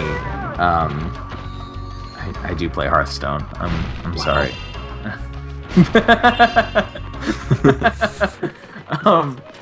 But yeah, like I was trying to run around this guy and get him, like get a backstab on him. Didn't work because one thing that I always have to also tell people is that I have really bad internet, like really bad. Like you think, like you hear about people who have awful internet, and like I am the poster child for that. Like my internet is slow.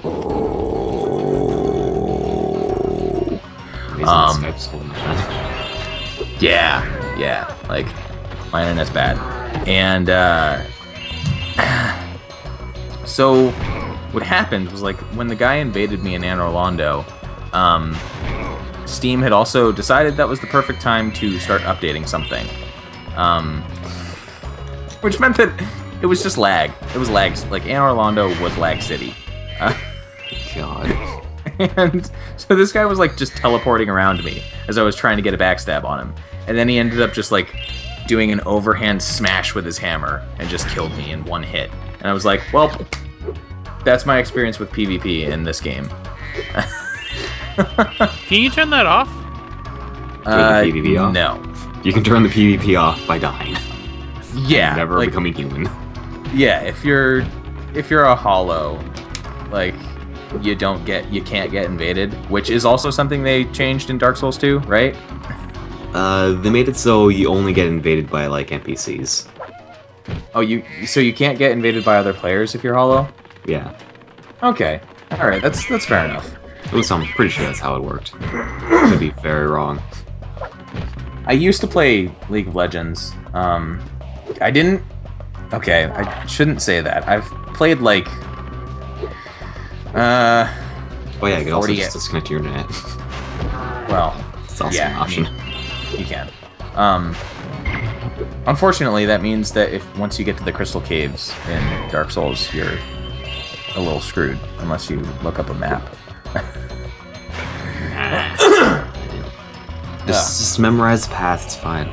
Or just be very careful. According to Arrow, you can still get invaded, even if you're a hollow. Fair enough. I mean, I haven't played enough of Dark Souls 2 to really know. But as far as memorizing the path in the Crystal Cave goes, I did a silly at one point. Oh geez. Hi, Hunter. This is Hunter. Hello. This is Joker. You haven't seen Hunter either? No, this is the first time he's seen. This is the first time he's seeing Spyro 2. Really. Is everyone you're gonna bring into the stream be like completely new to this and just see that wonderful face? Yes, exactly. Follow me. Yeah. So I did a silly in the Crystal Caves, and one time through there, I decided to go after the blue Titanite slab that's in there. Oh god. That seems painless. I died a lot. I lost a lot of souls trying to get that slab. Yeah, that path is not fun to go through. Oh god, it's the worst thing ever. Ugh. Sounds like it. I ended up getting it, so, you know. Well, at least you eventually got it. Yeah. Bleh, bleh. I'm catching monkeys in a barrel right now. Like monkeys in a barrel. That are man. apparently inside the Avalar Zoo.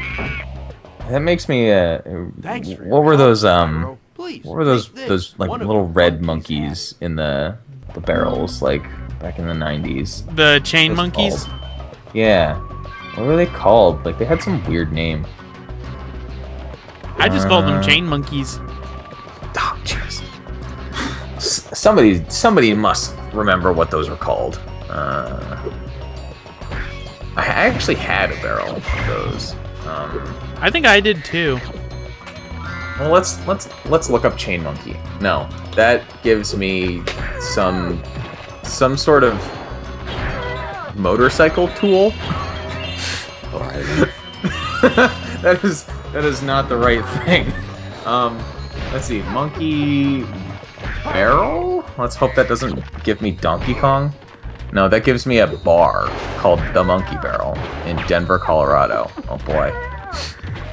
That's not right either. But Google image search has me covered. I think it is just barrel of monkeys. God, those things. Their hands are terrifying. Terrifying. They are, because they had to have these like hooked hands so that they could, you know. Maybe they were just playing their PlayStation Portables. Well, they're from the future, man. Time traveling barrel monkeys. That's terrifying. Oh, so it's Ape Escape 1 then. Yeah, basically. I still have my PSP actually. I have mine as well. I liked the PSP. It had a good amount of games for it. Yeah, I ended up I have Barrel of Monkeys. Okay, sure. I ended up turning my PSP mostly into a Custom firmware pirate machine. no. Why would you suggest such a horrible thing? No, I turned it into a Square Enix machine, actually.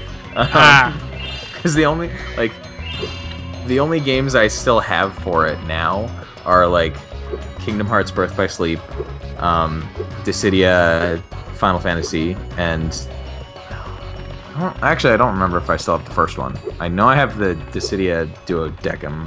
Duodecim with its weird, stupid name that it makes up.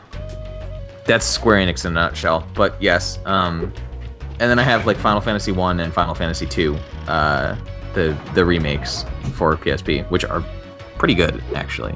Yeah, I've heard good things about those actually. They still have the kind of oddities of, you know, when they were originally made, because they're RPGs from the late 80s. But yeah, like I enjoyed the first Final Fantasy on PSP more than I enjoyed Final Fantasy 13. Well, on the bright side, it could be worse. It could be Final Fantasy 2 with its weird level up system. Isn't that right, Daniel? I mean, the level up system wasn't the bad thing. It was just, you know, enemy placements. I enjoyed Final Fantasy 2 more than Final Fantasy 1, actually. I mean, at least the PSP versions. I'm not gonna try the NES versions of those games. Like, Which version did you play, Daniel? The Game Boy Advance? Game Boy Advance one, yeah. yeah, I think those were. I think the PSP remakes were released after that too, so they were like a little bit more slightly updated. But yeah, the final dungeon of Final Fantasy II was particularly strange, because I think it's like one of the only ones that puts the point of no return like very early in the dungeon. So if you go in there and you're just not prepared, you just end up getting kind of screwed. And then like all of the ultimate weapon, like some of the best weapons in the game are only available there. It's very strange. Sounds strange. I because actually at the end of 2014, I just spent a lot of time going through starting to go through the Final Fantasy games in chronological order, because I had only ever played the ones from 7 and later, because I grew up with 7, and then we got 8 and 9 back in the day as well, and then like when I got a PS2, Final Fantasy X was the first game that I got with it. And I had 12 and then 13, but I'd never played 1 through 6, so I, got all of them. Got 1 and 2 on the PSP. I got 3 through 6 on the Vita, and I still have not finished 4. I've finished every numbered Final Fantasy, but honestly, it's been so long that I don't really remember all of them. I do know 12 is personally my favorite. I think I remember talking about that with you in the past. Yeah, because I love side quests, and 12 is just like side quest heavy. 12 is a good game. Like, one thing I never understood is people always go like, "Oh, it's just Star Wars: The Empire Strikes Back," and I'm going, "And that's a bad thing? How?" Well, because it's a little bit. I mean, it's Spyro, it's we need those lazy. flags to prove our secret mission was successful. I guess that's the only thing I can really see for it, Knock the flags but down. You could honestly, Well- my secret Go ahead. says that this I mean, like, I just power really is like it. I mean, I've just really always liked it. Yeah.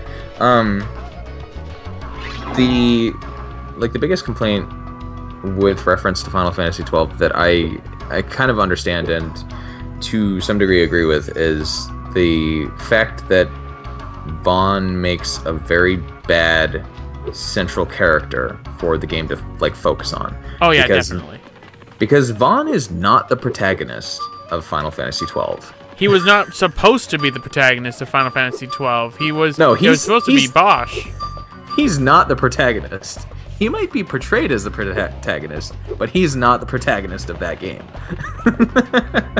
You will fight to the death when someone calls him a protagonist.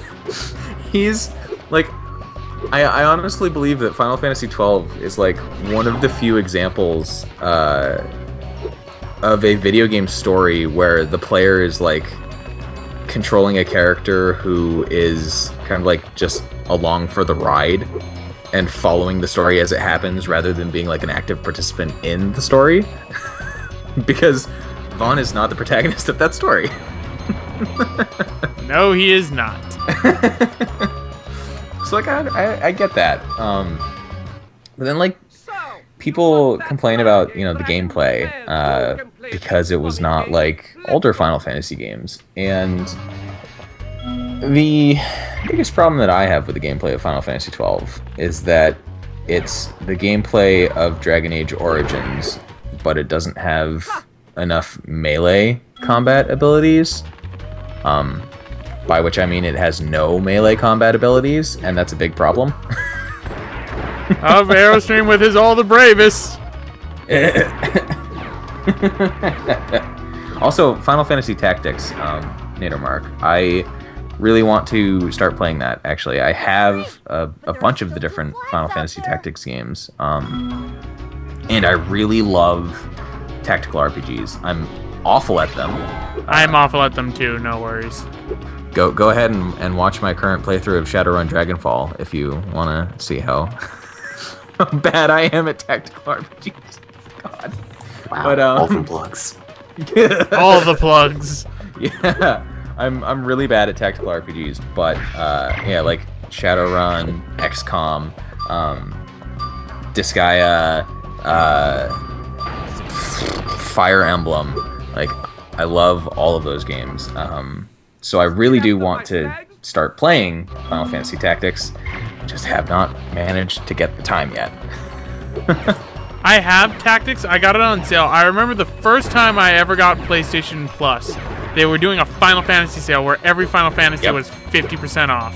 Yep, that's when I bought most of the Final Fantasy games for my Vita. This was like back in 2011 though for me. Yeah, they've done multiple sales, obviously, because Yeah. Enix. All right, so I need one more flag from Bumbo the Flagman, Fantastic. who might be a racial stereotype, but I'm not entirely sure yet. Unfortunate. At least it's not as bad as in Spyro 4. There's an island called Luau Island where you boy. have a bunch of tikis that are there, and the tikis end up making tribal noises while you talk to them. And I don't mean like just like passing by, like just in the background. I mean they literally go like unga bunga unga unga, and I'm going. Yeah. Is that necessary? There's a there's a section of Beyond Atlantis where you're in a Mayan spiritual realm, I guess. And at one part, the music track in the background is this has been a recurring joke for Spencer and myself. But the music track in the background is literally hey ya ha ha hey ya ha ha hey ya ha ha hey ya ha ha hey ya ha ha hey ya ha ha. Let's go. It sounds slightly sexual. It's real bad. It sounds slightly sexual. Not as bad as Smut Stream though, right, Daniel? You want to be me, dragon? You know, I told him about the Smut Stream. God. When we heard that, though, the worst part is that that particular music track starts playing when you're going through a puzzle that requires you to like tiptoe along a spider web. So it's on top of being strange and a little bit kind of, it's also wildly out of place. Yeah, I can imagine. And we were just, just doing our thing with the video, and we like just went quiet for probably 3 or 4 seconds, and just finally heard the music and let it sink in, and we just both busted out laughing. It was so ridiculous. Sounds like fun if you ask me. I love it when a game catches you off guard. Oh, yeah, Beyond Atlantis. That was why he wanted to like start with Beyond Atlantis, because it had just so many moments like that. It was, it was a thing. Great job, Agent Spyro. All right. To repay you for With your this, efforts, I now have another orb orb. found in the sand. Fantastic. I think I am almost have enough orbs to get to the final boss. Oh, that's But fast. I have to get to the final. Do I have all the gems? Yes, I do. All right. So we're pretty much done with Scorch now. Hey. How far are you in the game anyways right now? Still in Autumn Plains, but Spyro, you make a I've fantastic winner. finished, I believe, half the worlds completely in Autumn Plains. I Because was gonna say it's like not to cut you off. It's strange to me that you're apparently so close to the final boss, because like when you loaded this up, it said you were like 33% of the way through the game. yeah. Eh. The game really goes by in percentages fast when you end up. Oh, jeez. Yeah, they're demons. Oh, okay. Well, it I was. think I'd remember that. Yeah. This is literally the only time they ever do that, and the only time they ever reference that. The fact that they're demons. Suddenly demons. Of course. Play with us. Oh God, please no. That's creepy. That's creepy. All right, so I'm going to save this world right here, Fracture Hills, for last, because Fracture Hills is a world that we cannot fully complete yet. So what we're going we're going to go to Magma Cone. Sounds delicious. Is it like an ice cream cone? Yeah, I love magma cones. What are you talking about? Jeez. There's a mission in Magma Cone that is just bullshit. Do you remember the Gator mission in Banjo-Kazooie, David? Oh. There's something like that inside this level. You know what? I've actually multiple times managed to beat the final difficulty of that jubbly eating contest without using speed boots. That's amazing. It's nearly impossible. It's like that is the most Like, did you do it just as like a challenge, or? No, I think actually the first time I ever got to that part of the game, I had not yet unlocked the ability to use the speed boots. So there were just these speed boots, that were transparent, walking around in the back of the arena, and I was like, I can't do anything with those, but I'm too stubborn to bother waiting until I can use them. And it took me a very long time. Yeah, I can only imagine how long it took you. I actually like the last time I played Banjo-Kazooie, I don't think that I managed to do it without the speed boots. Like, I will freely admit that I'm probably worse at games now than I was 10, 15 years ago. Oh, I know I am entirely.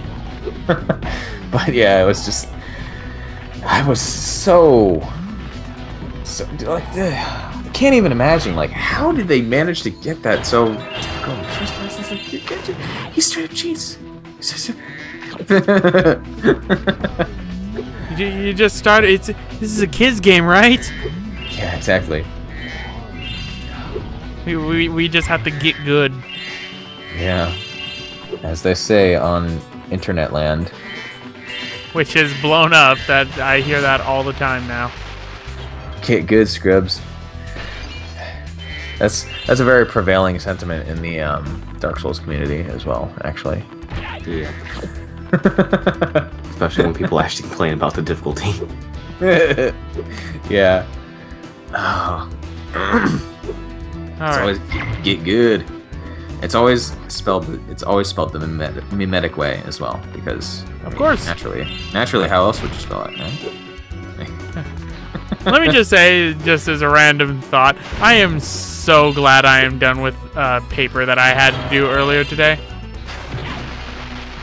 Like, I wouldn't be streaming right now if that paper wasn't done. I need to start working on school stuff. Getting to school stuff, I should say. Are you a college student, or? Not at the moment, which is to my detriment, because I'm trying to become one for the third time. It's been money problems every time. I don't blame you. College is expensive. Yeah, like, I have no problems getting accepted or anything. I just can't afford anything, and it's an issue. See, for me, for my family, my dad apparently makes too much for me to get financial aid.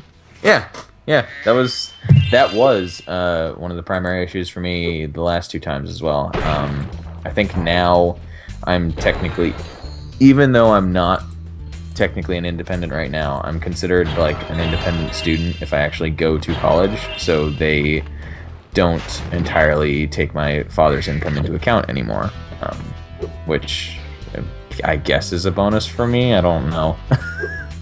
Well, you should.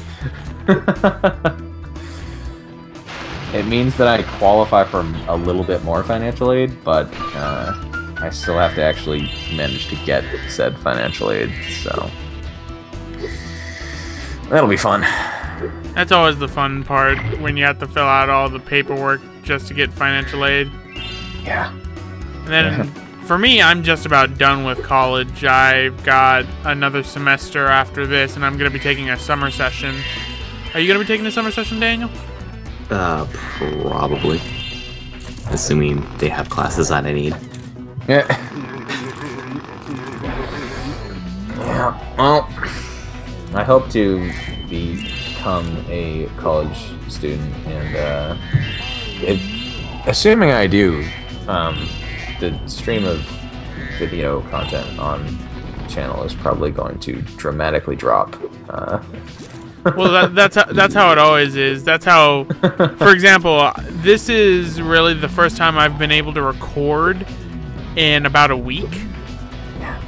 Yeah. I already actually because I bulk record. I already record like once, probably every week and a half or so. Like I recorded 4 videos today, and that was an entire game, which I will not spoil yet. Oh. But I like spoilers. It's a platforming game. I'll say that. Ooh. It is, just to confuse people, it's a platforming game that is both old and new. Well, new-ish, I should say. Is it Oddworld? No. Well, Closest guess I can my get. best customer. The elevator Even though in I the don't think next that's room will really take you to much the of a platform lobby game in the first below. place, You can but have unlimited use of the elevator for a one-time. It's probably not something that people would actually be able to guess, I wouldn't say. Because I don't... Like, the character is incredibly popular, but I don't think the particular game was popular either back in the 90s or when it got re-released. is it DuckTales? Woohoo. No, Fuck. it is Disney, though. I'll say that. Mickey Mouse, the Mickey Mouse game. I don't remember its name. Oh, you actually knew it. Wow, that's okay. You don't know the exact game, but you know. Wait. Castle of Illusion? Oh.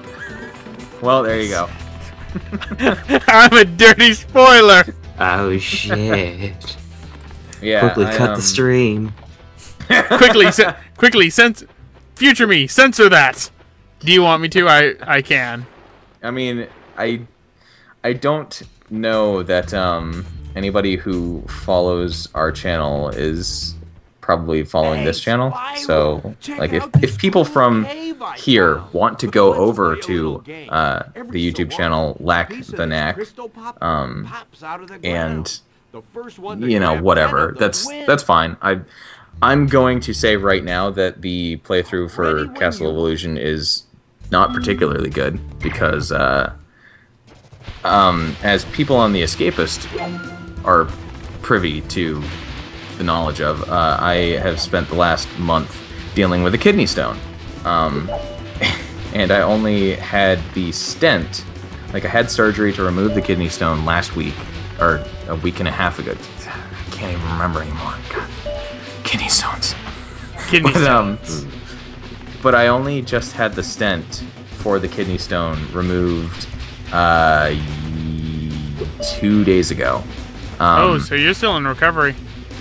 Yeah, so it's still... Like, I woke up rather a bit earlier today than I think I should have, and I then went and recorded the entirety of Castle of Illusion, and I was talking complete nonsense. Like, I recorded it, and I've edited 2 of the videos today, and I literally don't remember any of the things that I said in either of those 2 videos. So you have memory like me. I don't remember anything. Yeah, that's just the state that I've been in, like, today. So, the videos for Castle Illusion will be going live starting March 26th, I believe. So next week, 2 weeks from now, a week and a half, Next something week, like that. I believe. And you know, people who are going to just see that randomly show up on, who already follow the channel or anything, are not going to be spoiled by it being mentioned here, I'm sure. So, wow, how dare you say it was Illusion to Castle? Castle Illusion. Whatever. Well, there are people who take their spoilers very seriously, especially as of late. Oh God, no, I'm not particularly. I don't get upset by spoilers, so. Like, I noticed it recently, like when the Direct for the Nintendo Direct was leaked. Like, people were furious about the Sun and Moon thing. What? Luke is Darth Vader's father. You're pretty fast. What? Me. Oh God, I hate this mission. Oh, is this the? This is the yeah, one. Okay. I can see Oh, the this resistance. thing. It's not like this mission though. Ugh. Like, I like the atmosphere. I just hate the mission because the camera. And because Hunter is a little annoying. Oh yeah, well, I don't remember a camera being a problem in my childhood, so I I don't can remember this mission fondly. That's always the way it works, isn't it? It's like, oh, this thing that's a problem now was never a problem when I was younger. So this is great. Yeah, exactly. Oh, that's the beauty of nostalgia. Yeah, actually, it's like the reason I played Castle of Illusion is because that was a game that I played way back in the day when I was just a small child. I think your issue here is that you're trying to steal Hunter's stuff. Yeah. Especially He's when not. he's like standing at it. Yeah, he's But it's working. Okay, you're catching up now. There we go. Oh jeez. Who's gonna actually win? Probably Hunter. Unless I start stealing from him. Dragon ain't got no thumbs. Anyone. You're pretty. I got no thumbs, I got Oh. claws. All I got is claws. I'm ready when you are. What a shame. I just wish Ugh. that the camera was zoomed out a bit more. Yeah, I felt that way about what's a game I recently played that I felt that way about? I can't remember anymore.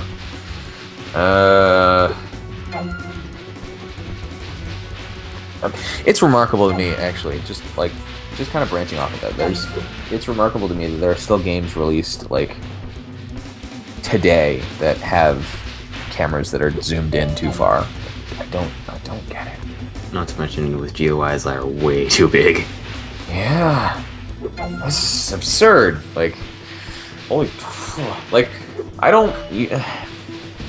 To go back on like the first-person shooter track a little bit. Like, I don't generally get distracted by games that have very large gun models, because I've heard a lot of people kind of like complain about especially console games, like console shooters, like they have gun models that just take up, a quarter of the screen, and that kind of stuff like doesn't particularly bother me,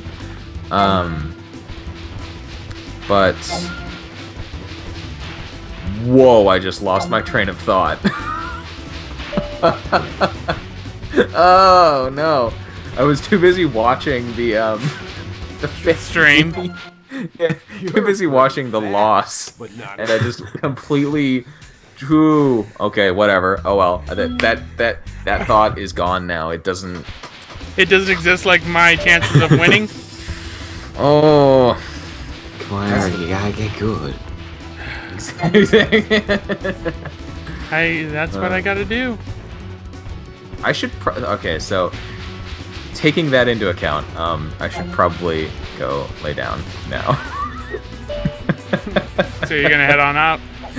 I think it might be beneficial if I do, because I'm gonna start, like, when I get into this state, I start waffling, even more so than I normally do, and like, have you ever just spent, 5-10 minutes talking, and then you realize that you don't even know what you're talking about anymore?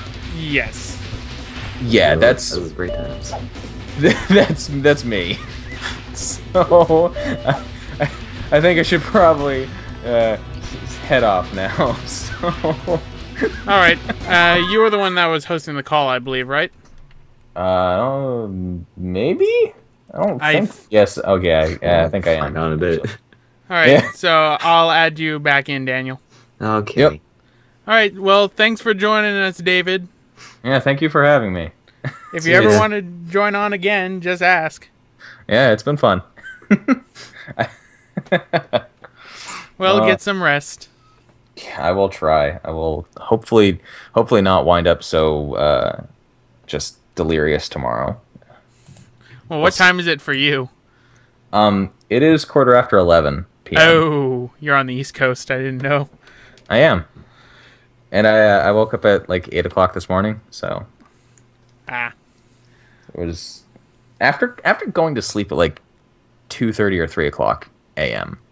That was the big problem, actually. So yeah, I'll be heading out, and hopefully they don't. Can you just kick me? Do I have to break everything? It'll be fine. I can add it and I can fix everything, so you don't need to worry. I'm a master of breaking things as well. So thank you all for having me. It's been fun. Thanks for joining me. See ya. See Later. Hey, look, Wait. nothing's broken. Nothing broke. Hooray! He wasn't hosting. Wait, am I hosting? Yeah, I guess. Okay. So, Daniel, what did you think of our good friend David? Pretty cool guy. I'm out of it right now. You're out of it. God. I'm just like kind of staring to the screen, just kind of blinking out. Staring into the abyss. Yep, and I have math to do. So much math. Calculus is fun, Eric. I love calculus. I know. I loved it. Come on, man, be Hunter already. You gotta follow those streams better. He's gonna win. Nah, you gotta be better. You gotta be good. He won. You're pretty fast. This is why I What was hate it, this first one. to 15? Or... Yeah, it's first to 15.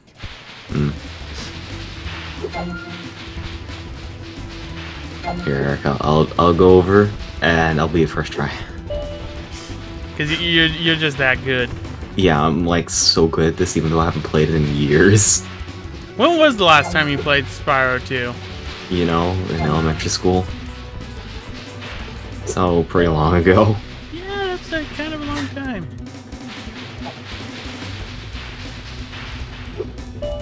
Alright. So far, we're keeping it pretty even between Hunter and me. Don't worry, Eric. I'm pretty sure as soon as I touch the controller, my, like, kid General self will goodness. just jump straight to the surface, and I'll be a boss. And the camera angle will not be an issue at all.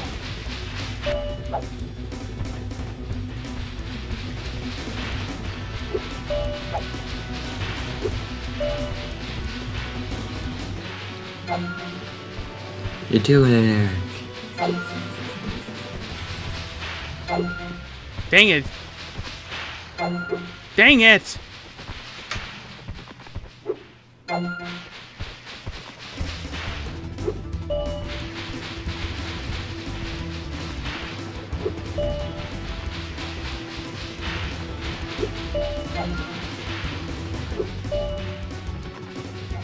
Oh, he won. You're And I... pretty fast. Like, this is just the annoying mission. This is the mission that I remember hating the most whenever I play this game. Like, you know how in games you have that one mission that you just dread whenever you play the game? Yeah. Either that or it's a section, just something. So it's one part of the game. This is that part for me. Because otherwise than that, I'm pretty good at Spyro. MLG, bruh. As GDQ hype? Shit, bring Spyro to Evo. Spyro to Evo. Speaking of Evo and fighting games in general, Pokken! Want to play that with me? Sure. I'm totally up for that. Comes out on the 18th, right? Yeah, comes out Friday. Cool. Yeah, I'll play that shit with you. Play that shit with you day one. Well, just head on over to my house then. Okay, cool, because I don't have school on that day. Well, I have work on that day, but I get out early. Well, just let me know. Dang it! You're pretty I fat. almost had that. Come on, man. Man, Eric. Believe in the you that believes in me that believes in you.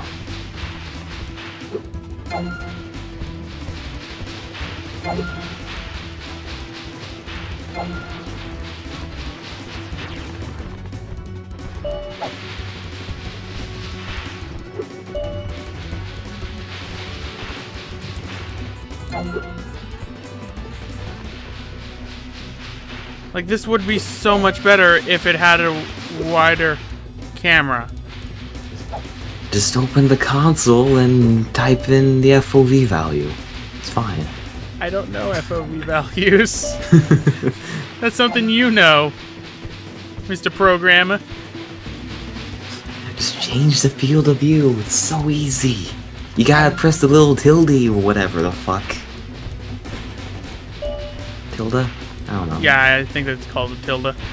Squiggly line? I just call it tilde.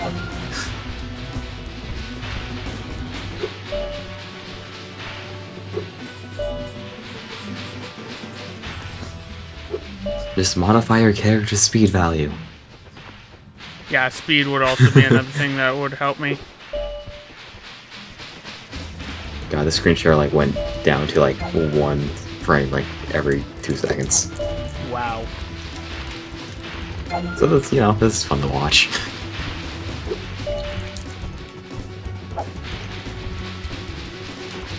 It's like watching a montage of screenshots. Dang it, I had that one.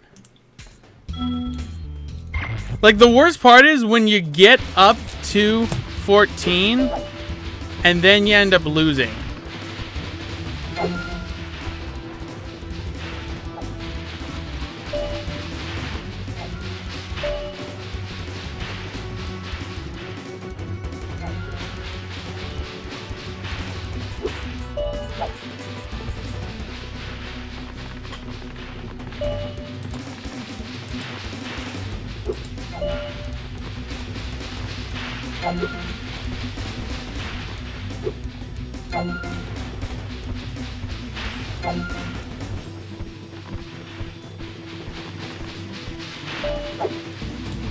Alright. I just need to concentrate. You got this. Joker ain't got nothing on you. Except for the fact that he's a cheetah. He's obviously cheating. Cheating cheetah. He's got thumbs.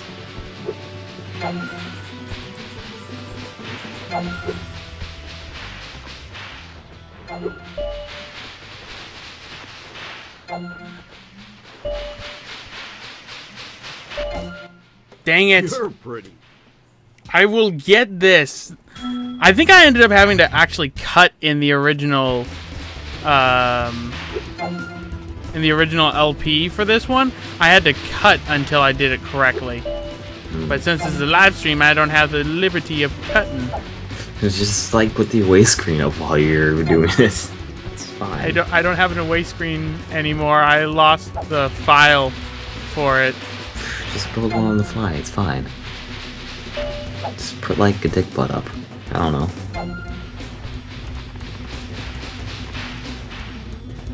I have very, very creative Hawaii screens. Yes, They're you the do. best. You just have a lot of gifts. Yeah. They probably break my computer while doing them. Speaking of which, I can actually live stream now because I got my full internet speed on my computer now. Oh, you got a new Ethernet cable? Yeah, I replaced like the old splitter that my dad had with the new one, so now it can support up to 100 megabytes per second. Sweet. So Or you can megabits. live stream. Yeah. It's nice having fucking a stable connection and the speed that I should have, except for the fact that Cox is not giving us our full speed. Well, yeah, Fucking that's dicks. yeah, that's Cox. They do that to me all the time. Because we should have 50 megabits per second, and we're being capped at 30. And no wonder my dad will probably bring that up, because that'd be nice. Because I would like the full speed. Fast. Well, the annoying part is, like, I'm lucky I'm able to even stream at all because sometimes my internet caps down into the kilobytes per second. Damn. Like, Cox knows us because our house has so many problems with the internet. Sounds like a good time. You know it.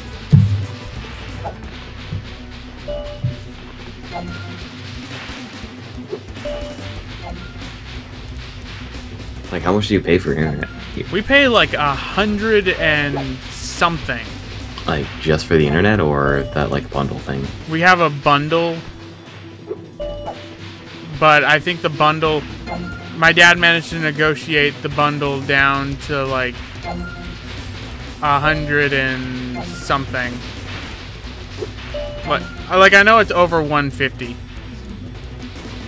Because we pay like $260 for our bundle for the TV, the internet, and the phone. And my mom's fucking Filipino channel. And whatever the fuck else we have. You're pretty You pay a lot more than I do. Yeah. ready when you My parents have a problem paying 160.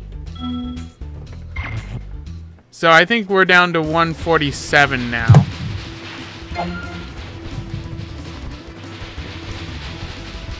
And the internet, from last I saw, was like 70 something a month.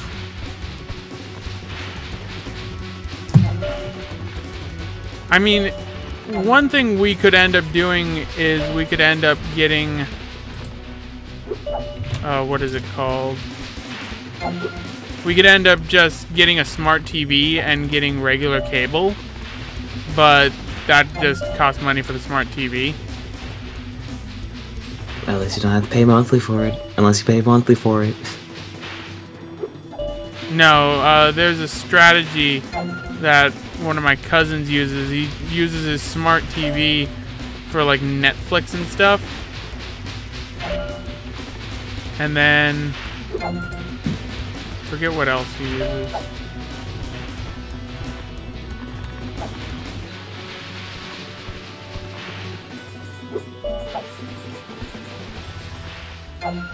If I'm being quiet, it's because I'm concentrating. Just blast the eye of the tiger the entire time. I win. You're really Good job. good.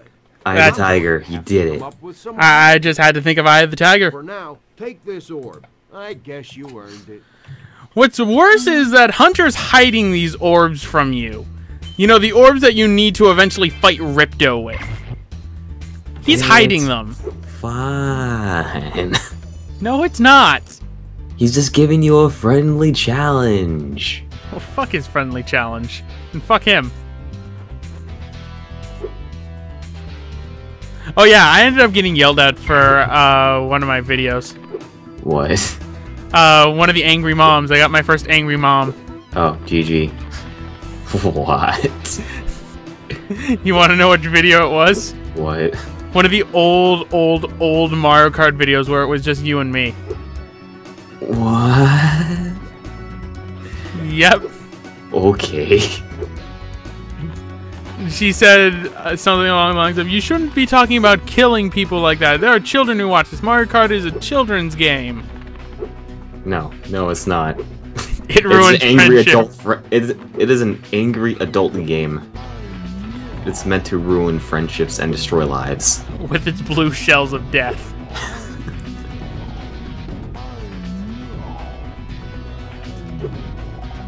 Oh. I can't seem to fly correctly. It's like, what's the internet, right? Yeah. Alright. I have 2 more levels after this to do. And we are at 2.5 hours for the stream. So I'm assuming probably another 30 minutes to 40 minutes for the stream. Beat up Ripto. Beat up. By the time I get to Ripto, I will have enough orbs to just go straight to the final boss. Beat him up. I mean, I could just end the game, but then I have the Winter Tundra to do. Alright, let's take the elevator down. Yeah, math. Math's his thing. Math is indeed a thing to do. I have a test next Thursday. I'm lucky I had a quiz today that I ended up skipping. Wow. What a bad person. But I needed to work on my paper. That's worth 15% of my grade.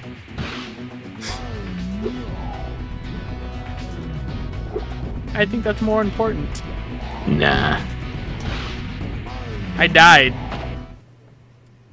I actually died. Alright. Now let's climb up the volcano. Because this is like into the volcano. No, I already jumped into the volcano. It got me killed. Oh. Don't jump in the volcano. A little bit too late on that one, Daniel. Fine, jump in the volcano again. I just realized I didn't do any of the backtracking that I need to do for the summer forest. It's fine, you can do that later. Yeah, I'll probably do that for the 3rd episode.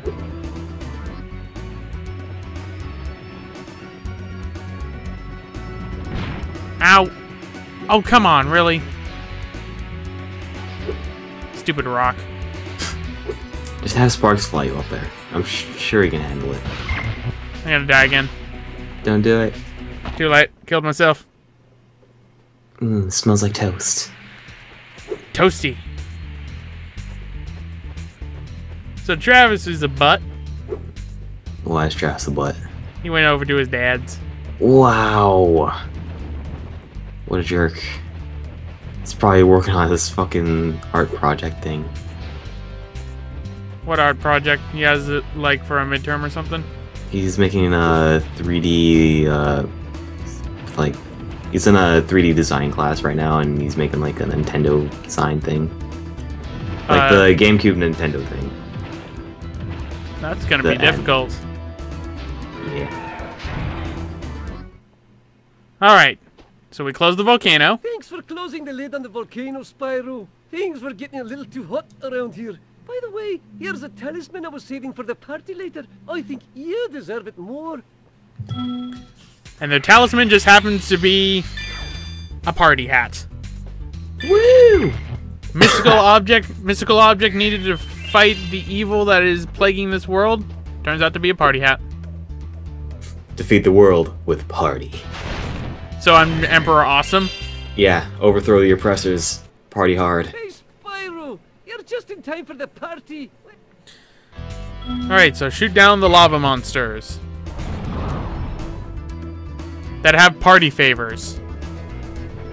They were invited, but they're rude. So, you know. So kill them. Please, escort them off of existence. I was about to say, are you going to say premise? Because I'm going to kill them. Remove their being from the universe. You know, Eric, most people, they don't touch lava. I like lava. I don't think that's true. I think you're dying. You think I'm dying or you think I'm lying? I think you're both. Well, now I'm not.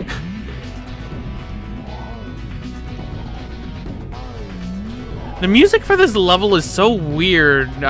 Stuart Copeland's music sometimes is rather odd.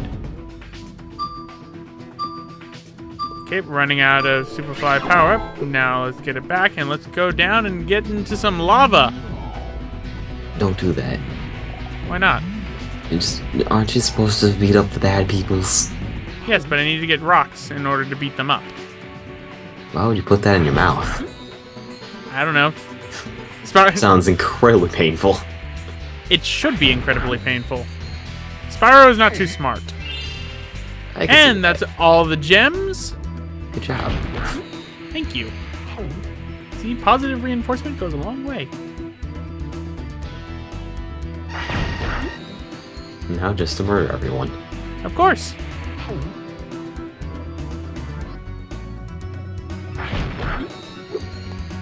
Alright, I need to get back to the thing. Oh, there's 12 of them? Okay. Yeah. I thought there were only 7. No, there's double digits. Oh, not double digits. I can barely get halfway there. I'm already halfway there. Halfway there. Halfway there. I had to look up the essay, the SpongeBob essay thing today. Whenever I read an essay, I must look that up. What? The one where he's writing an essay for his driving school, and he's just writing the most beautiful the ever. What I learned in boating school is... That's all I got. I died. What did you learn? I learned how to die. Anyway, welcome, Verts. Welcome to the Spyro 2 live stream, or as I like to call it, let's play a good Spyro game, because I'm running Spyro Enter the Dragonfly on my channel right now. So, Eric, I would like to inform you that that orange stuff down there, that's not orange-colored water. You should avoid that. You mean it's not orange soda? No, even if it was, you probably still should avoid it. But I thought it was orange soda. I thought it was just the carbonation that was hurting me. Which means, you should still avoid it. Maybe. It's not lava, it's boiling orange soda. There you go. Alright. Where's that whirlwind? There's that whirlwind. Completely wasted my time right there. Shortcuts. Alright. Now let's go down, get some rocks. And murder. And get killed. Don't. I have 21 lives. What are the chances I lose all of them? An hour later. Oh god, I almost threw all my lives. If I got a game over in Spyro 2, I'd be sad. I've never gotten a game over. Hey, look. You died. I've died. I've died before in Spyro. I've never gotten a game over. You're making your way, though. Slowly but you're surely. Just inching your way. I'm inching my way. Slowly but surely, making my way to death. Overconfidence is going to kill you. But confidence in games is all I have. Like, there's no way I could dies.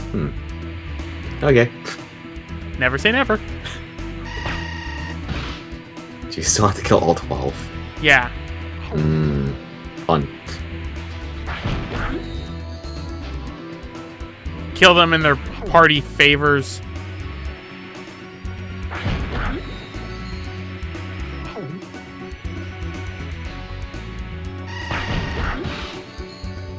Something broke in the kitchen. Oh no. Fix it. I will fix it in a second after I go through this whirlwind, which apparently when you have Superfly power up, you can't go through whirlwinds. Yeah, because you just cut through the airstream, bro. The science of Spyro. There is science to this, I swear. You know, somewhere. Somewhere. If you look hard enough. There's physics. Well, aren't there physics in everything? Not in Sonic 06. Well, actually, no, there are. It's just wonky. Hey, Nate. Shut up. How dare you?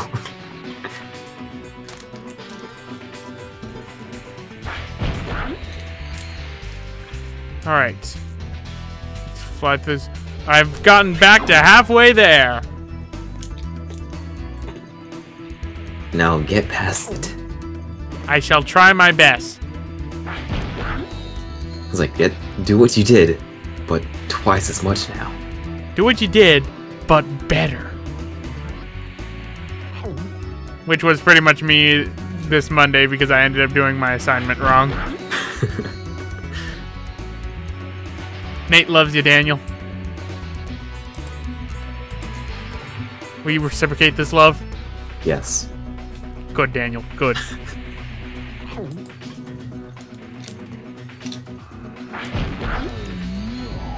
Alright. So I'm at 9. And then you die. Please don't. Please no. I mean, it's your choice. Just, do you want to go for a swim? Or do you want to win? I want to There are win. clear choices here. There are clear choices here. Yes. Choice number 1, don't fuck up. Choice number 2, fuck up. Oh, it's a bilateral choice. Got it. Good job. Thanks, You went for Spyro. choice number You 1. saved the party. Here, this got mixed in with the cheese balls. It surely Now, is skip the better of the on two it. choices. Alright, we almost have 40 orbs, which means we almost have enough to deal with Ripto.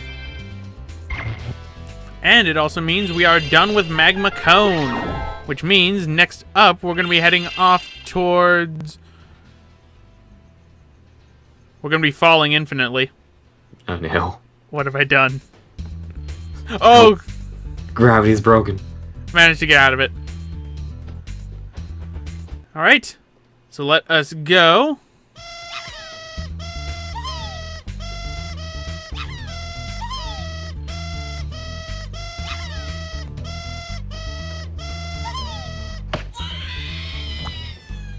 He killed that man.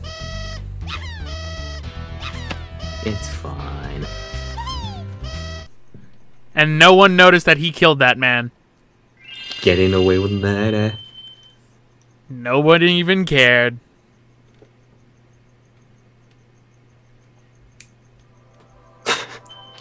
Alright. Oh, I just realized I haven't done the speedways yet. Well, I have to backtrack anyway, so should I do the speedways in the next stream so then it's not like this stream isn't too long? Because I have to upload this eventually. With its 9 gigabytes. You're gonna put the backtracking in the next episode anyways, are you? That is a good point. Might as well do it all at the same time. Alright. So, next up, should I head to Fracture Hills? Sure, I totally know where that is. Okay, next up, Fracture Hills. Fracture Hills we go. It's basically another place with fawns, like how Magma Cone was, only this one I can't complete. Oh no.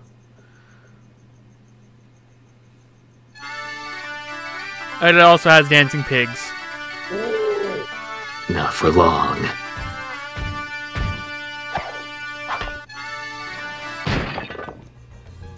Well, you were right on that. Was that just a petrification orb? Yes. Oh. Well, hello, Alright there, then. Mr. Dragon. You're pretty cute Fuck. for a quadruped. I wish I could take you on a tour of our temple, but a bunch of lousy earth shapers have encased it in stone. So I still have to question, are these minions that we end up finding, are they part of Ripto's army? Or are they just the local people who, you know, are just generally dicks to the planet. Yeah. Pretty sure we established that you were just being dicks to the locals. Anyways. I died again. That was fast. Yes, it was indeed fast. I went too fast. Alright. So let us destroy all the bushes, because why not? Because the local plant life is filled with assholes. Rude. And we're also reusing music now. Alright.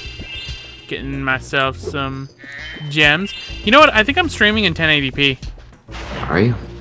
Elgato, what it does is it defaults to 1080p. For some odd reason. And I don't know why it does that. No, you're streaming at 720. Well, yeah. What it says on your stream thing. No, I think the Elgato itself is set to 1080p. Let's check.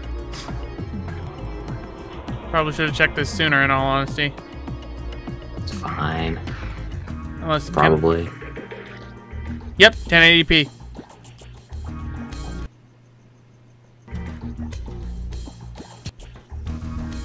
It's okay then. Okay, I switched it to 720p, so that should lower the file size. Because I gotta edit this later. Are you recording like straight through the HDPVR? I'm The recording. whatever Elgato, that thing. Yeah. Okay then. Yeah. That'd be a thing. Gotta get rid of these earth shapers. Although you laugh at me, you die. Oh, come on. You got this, Eric. Yeah, I gotta go and kill some pigs. Let's free the fawn first. Couldn't you have freed that guy at any time? Yes, I could have. I just wanted to watch him suffer. I mean, I don't think he's really suffering in there. He just kind of is. He just kind of exists. Thank you for Yeah. releasing me. I mean, when you're a statue, you don't really have a perception on time, I assume. Alright, so I have to free 6 of them. It's like Spyro 1, except with goat people. I wonder if these people know Laura. Maybe. Who is that again? She's the fawn that you meet. Okay, cool. Just making sure. The one that people apparently shipped with Rule 34. Everything gets shipped with Rule 34. Good point. All those Sparks and Spyro ships, bro. You ship Sparks and Spyro?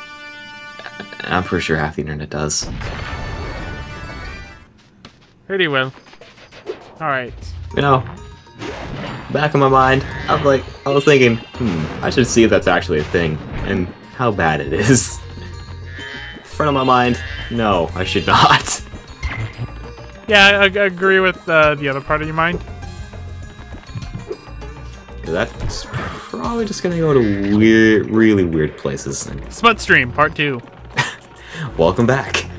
Welcome back. It's been a while. It's been about a week. It's been one episode. One episode for this one. Seriously, it takes forever to render the last episode. It took me forever to render it. Like, it literally took me 3 hours to render, even with my computer. Then again, I was rendering in 720p. Nadermark's ships Spyro x Spyro.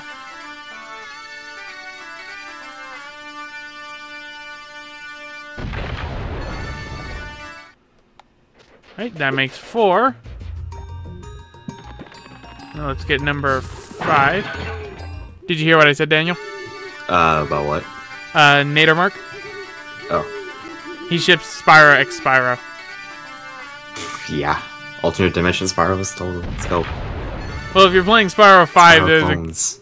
It's great to be free. Now there is only one satyr left to rescue. Right. There we go. Okay. So I'm looking at Spyro X Spyro.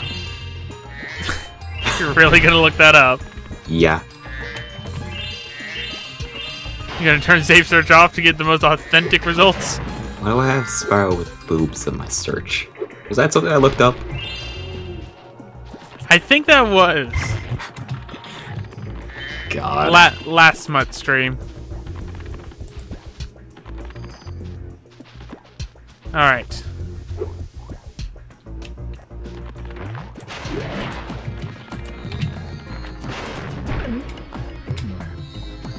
And let's free the last satyr. Nope. I look up Spyro X Spyro and I get a lot of Spyro X Cinder. Well, what is Cinder but just another Spyro? What is Cinder but Now that you but have the rescued shadow all of this the universe? satyrs in Fracture Hills, you ought to go into the temple. Probably not as much of a dick as Shadow though. Yeah, probably not. I wouldn't know. I don't know what Cinder's like. According to Aerosteam, he ships Spyro X Crash. Well, you know, it's possible. It probably doesn't. I mean, exist. it's not, but it is.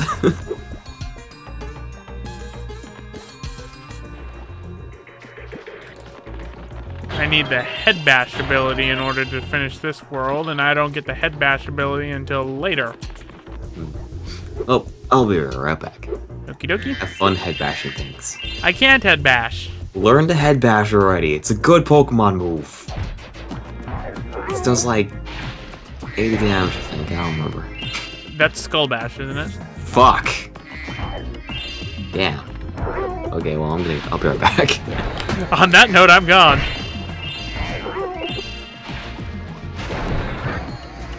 Alright. Let us... Ow! Stop hitting me to death. Stupid Earth Shaper.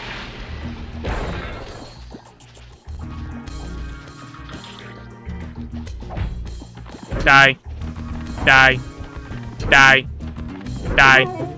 So how you doing, chat? How you liking things? I hope I'm somewhat entertaining. I'm still not used to fully streaming yet, which is why I generally bring people on for the stream with me, because otherwise I run out of things to say. Which is odd, because streaming is a lot like doing Let's Plays, which I'm used to doing live commentary solo style for Let's Plays, so I don't know why I'm not used to doing streams yet. Maybe it's because it's live and you can see my fuck-ups. Alright. Let's go up over this way.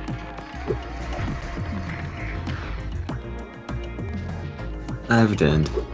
You have returned? Yeah. Good, good, good. Alright. Grabbing more gems. Gems. Gems are simply amazing. Or some whatever. I don't know the quote. Shit. Oh, Arrow, you're on... Sure. Would you mind if I brought in an Arrow, Daniel? You know, I'm gonna dictate your stream right now, so no. Oh. Well, damn. Alright, Arrow, so... Wait, Arrow, I have you on my thing? What are you under as for your name?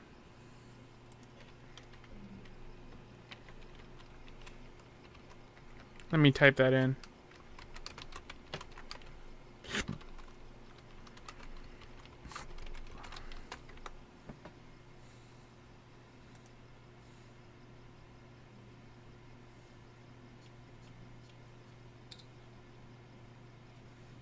Alright, so... Okay, Jacob Smith.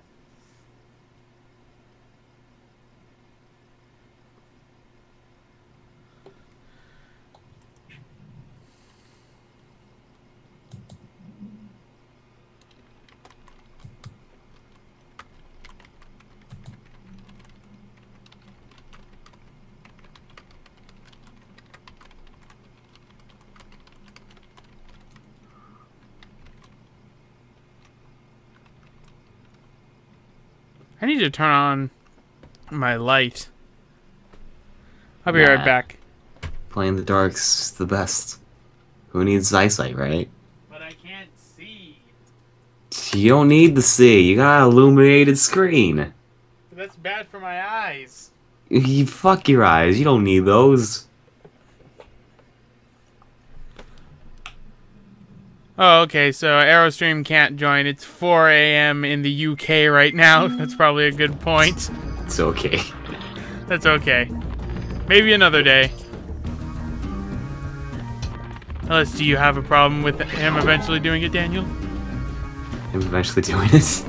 Are you going to dictate my future streams? Yeah, you can no longer have guests. Oh. Not even me. You got to do all your streams solo now. Oh, shit. My worst nightmare. With the exception of people can be in your call if they only use text to speech. Oh. Oh. Anyway, hello Sky the Slayer. Welcome to the Spyro 2 live stream Let's Play. We are in Fracture Hills. Aerosteam, I'll probably bring you on in the future again with David. Since you two have already done commentary before with one another. Oh shit. But remember, text to speech, guys. Text speech. LynxParadox will be watching. Waiting. Moderating. I'm gonna tell Twitch to shut down the stream if anything happens otherwise. You gonna report me for being a smut stream? Yeah, sure.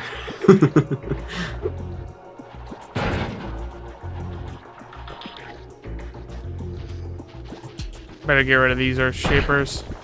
Oh yeah, that's right. I've been doing the math problem. I love integration. Integrals! Integral fun! What the hell am I trying to get this stable again? I don't even fucking know.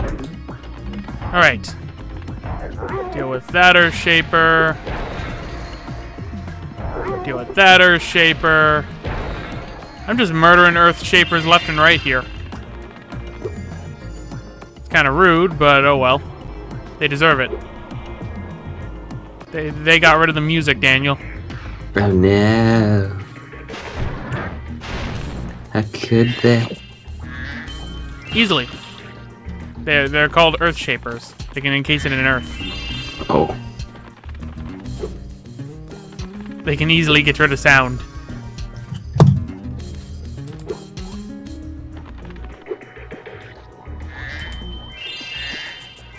Oh, yeah. Don't worry, the next Dark Moon video will be up soon enough, Friday, because unfortunately I've been unable to record it all week.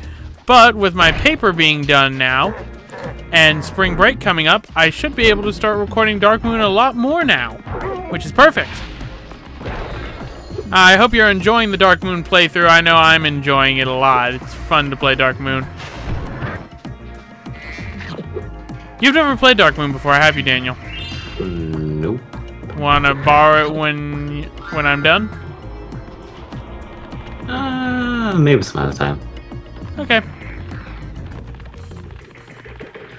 After all, I already got Final Fantasy X. And you also still have the Pokemon game that you beat, didn't you? Yeah. I gotta beat a 100%. Which will probably not happen. Because that's hard. How do you beat it 100%? Well, you know, 100% as in clearing everything. Oh. This is an annoying mission. Because you have to use the supercharged power-up to go through the entire level. And then you have to come back. You know what, actually? Maybe using the D-pad for this might actually work better. Can't believe I'm actually going to use a D-pad in a three-dimensional space. That is like my pet peeve. Oh, God.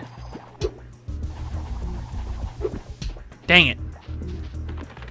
Hello, Nightmare0945. Welcome to the Spyro 2 live stream Let's Play, or as I like to call it, Let's Play a good Spyro game.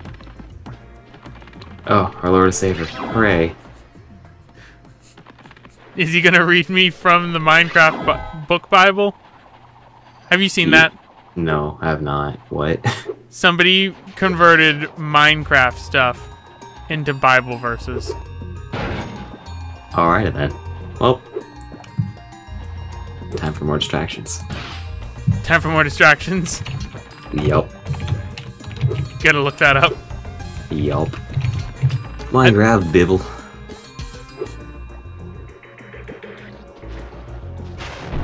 Wait, is this being sold on Amazon? Yes, it's legitimately being sold. Yep, that's money. How much is it? You know. The unofficial Holy Bible for Minecrafters. The Children's Guide to the Old and New Testament. I don't even know how I don't even think Microsoft allowed that. An exploration of the Old and New Testaments for young readers unlike any you've ever seen. Oh my god. Oh my god, this is literally the Bible in Minecraft. Yes, it is literally the Bible in Jesus Minecraft. Fucking Christ. You mean Blocky Christ? Oh my blocky Christ. It's $12 on Amazon. That's a lot. That's a lot of money for a Bible. This is like a legit thing. Like, it's just legit. The Yeah. Bible. It's literally the Bible. Oh my god, people translating the Bibles into like so many different formats. It's so dumb. Apparently, there was one in the 70s. There was one earlier, I think it was the 90s, called the Brick Bible, and it was of Legos. Yep. It's the customer who's bought this item also bought the Action Bible, which looks like it's the Bible made into a superhero comic. Oh my god, I kind of want that. The Brick Bible. The Brick Bible for kids. Back when Legos were relevant and not pop culture. The complete. Why are there so many different Brick Bibles up here? Fuck. Let's look at this Action Bible. Does it Here's come the with most an complete picture Bible ever, and features a captivating, up-to-date artwork style, making it the perfect Bible for today's visual focus culture. It's visual focus culture. Even the church knows nobody's got time to read all that scripture. The Action Bible presents 215 fast-paced narratives in chronological order, making it easier to follow than the Bible's historical flow, and reinforcing the build-up to its thrilling climax. Oh god, are we gonna spoil that Jesus gets crucified? Oh no. Spoiler alert. Jesus died for your sins, bro. Don't worry, kids. Just like all comic book heroes, he won't stay dead. Jesus was the OG superhero who came back to life. Hold on. Can I look inside? I want to see. I want to see some lines. You want to see some lines from this? Yes. Okay, index. You're still the index. In the beginning, there was nothing except God. Please tell me they have God as some like buff, extremely muscly guy or something. No. Are we going 90s comic books here? Oh, thank goodness you broke that door down for me. I'd say it's, 2000s. I found this fancy orb in here. Please take it. Wow, this is a legit comic book. Oh my god. Well, okay, Sky the Slayer. I'm just gonna read the first, days of creation. I'm gonna read up to that. You're gonna read up to that? Day 1. God's spirit moved through the void. Then God spoke, "Let there be light." Day 2. Then God separated the waters of the nothingness into the moisture and the clouds of the sky above and the drops of waves, blah blah blah. God's in the sky. Heavens. Okay, cool. You know what? Never mind. Fuck this shit. And Daniel has given up. I did give up. I gave up fast. I still can't believe there's an action Bible. I'm gonna see if this has any rad looking scenes or anything. Does it have David and Goliath? Yes. At least it should. Probably. Nope, there's Noah's Ark.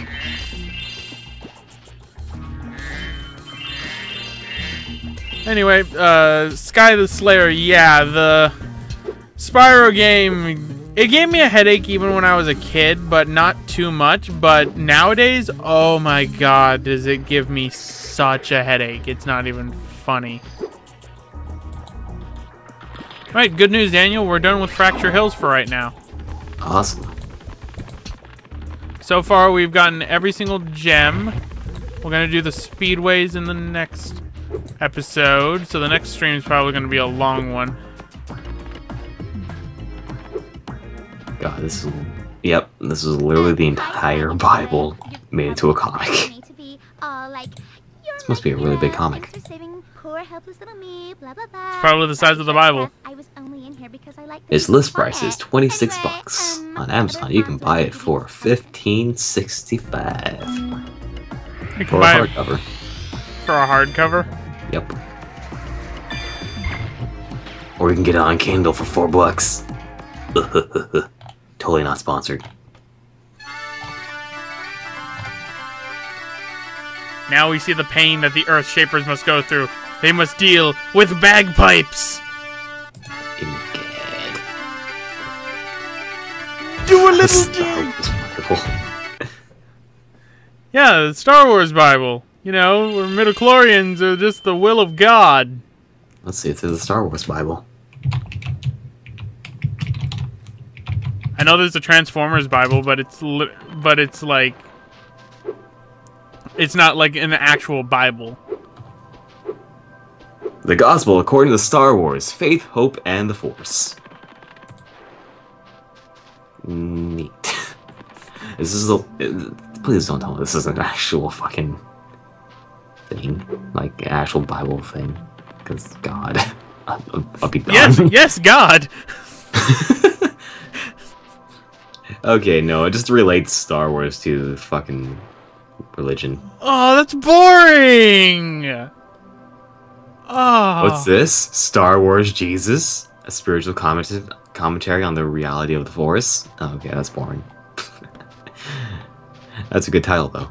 That is a very good title. Best title. Can't argue with it.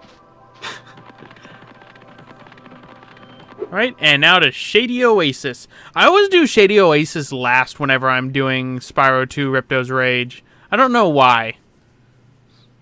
You should go to the Oasis first. I probably should have. Ah, great. The thief voice cliff.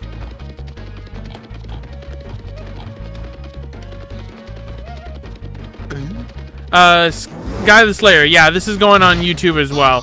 Probably on Friday is when I'll upload this onto YouTube because I need time to render it. But... Spyro, it's a good thing you're Hey, it's here. Shorty. I've been trying to get a berry out Oh, of the sure hope that berry won't bushes, affect but my I'm so recommended small. items whenever I go back to Amazon. If you Well, you could find always one clear berry, your history, one of can't you? those yummy berries I will could, drop. but, you know, fuck that. I want to get religious paraphernalia whenever I go to Amazon.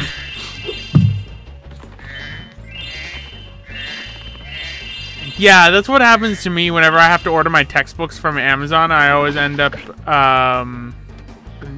getting the thing.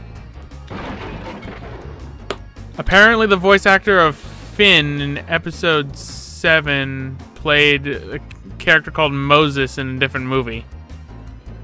Cool. For a second I thought they meant like Finn the human. Finn? I keep forgetting that Adventure Time's still a thing. Is it still getting new episodes? Yup. Not that bad either, so, you know, that's good. Oh, that's good to hear. You know what makes me sad? Yeah. Wander Over Yonder. Why? Because it's ending. Everything's gotta come to an end. Because Disney doesn't drag their shit on forever, apparently. Well, I mean, for the Gravity... Except Phineas and Ferb. Yeah, that kind... No, I think Phineas and Ferb had an actual ending. Did it have an ending? Yeah, I think it did. I think it was the movie.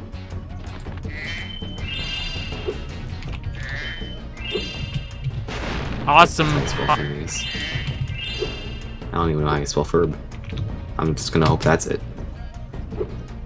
I know Phineas is with a PH. Oh my god, I would fucking like get the PH and the S backward. What is wrong with my brain? You're probably just I tired. spelled Ferb with a PH and I spelled Phineas with an F. So close. I'm good. I'm so good. So close. Also, I ended up finding out something interesting. Yeah. You remember Foster's Home for Imaginary Friends?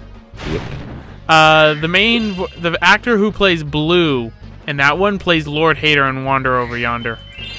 Nice.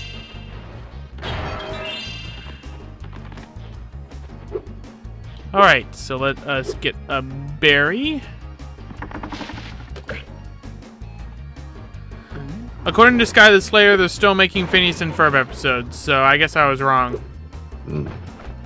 Could have sworn maybe it got moved over to Disney XD. It did get moved over to the XD. Everything gets moved over to Disney fucking XD.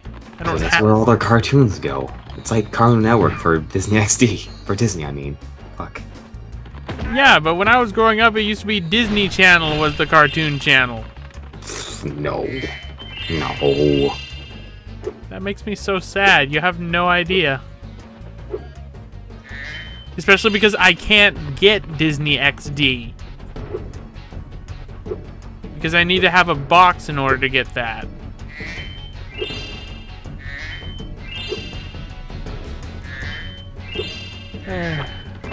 Why is it that I must miss out?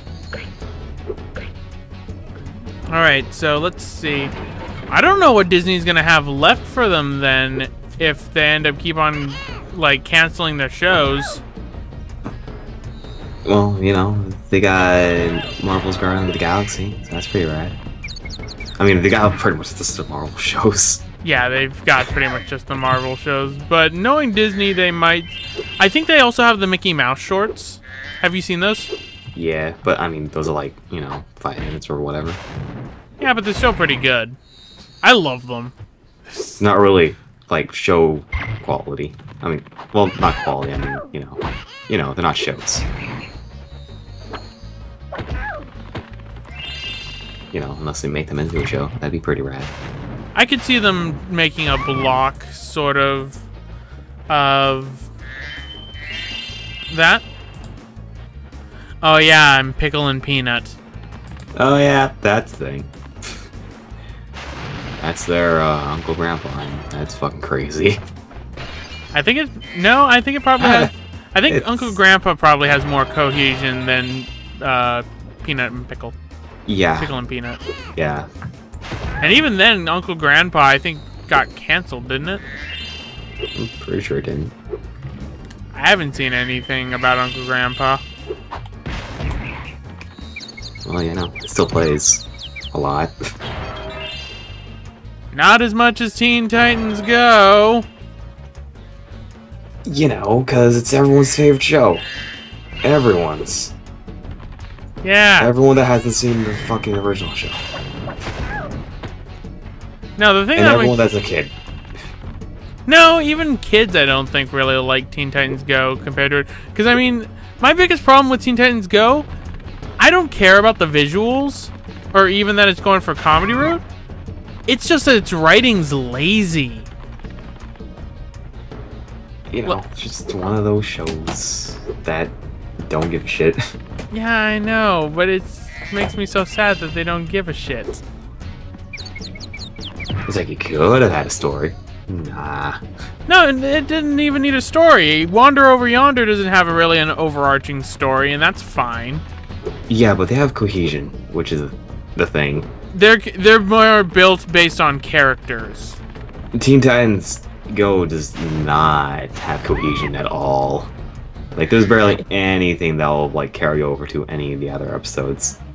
Oh, hello, ZG96. Welcome to the Spyro, Spyro, Enter the Dragonfly. I can't even say which Spyro game it is. I'm so out of it. Spyro 2 Ripto's Rage livestream Let's Play. There we go.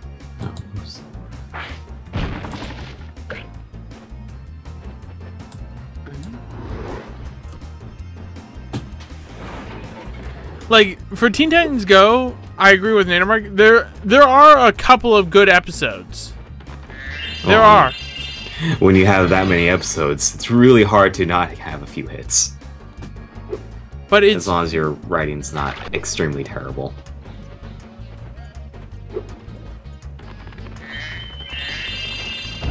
I mean, it's also had its fair share of terrible episodes. Something I noticed, like, they played like some of the like first few episodes. Holy crap, their writing actually, like, their writing really changed actually. Yeah, that's what I mean. They just gave up. They don't care. No, what I mean is that, like, in the beginning, their jokes were dry as fuck. Like, it's just basically setup and then punchline. And, you know, it just continues like that. So, you know, it's kind of painful to watch, actually, after seeing, like, the newer ones. Because they kind of fixed that issue. Kinda. Still better than how it was originally, but it's still not as good as the original shorts that they were based off of. Nope. And I think that's what probably should have happened. Honestly, do you remember like the not Star versus the Forces of Evil? That's Disney. The one in Gem World.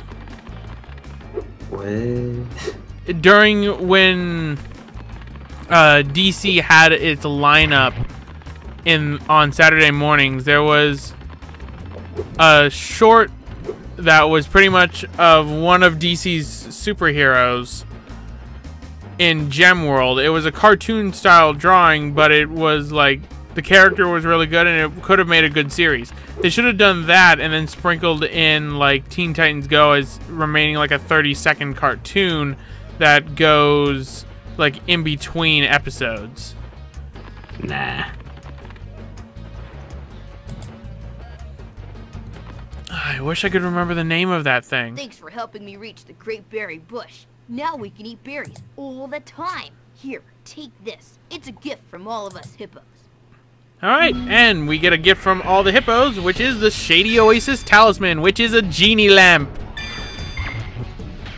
Maybe with my genie wish, I can wish Teen Titans Go was better. Spyro. Nah. Magical brass lamps. They passed that Please train get the so lamps long before they ago. take them away Yes, from I Shady know Oasis. they did. I tried. I really did try to have hope with it. But they just gave up. And that makes me so sad.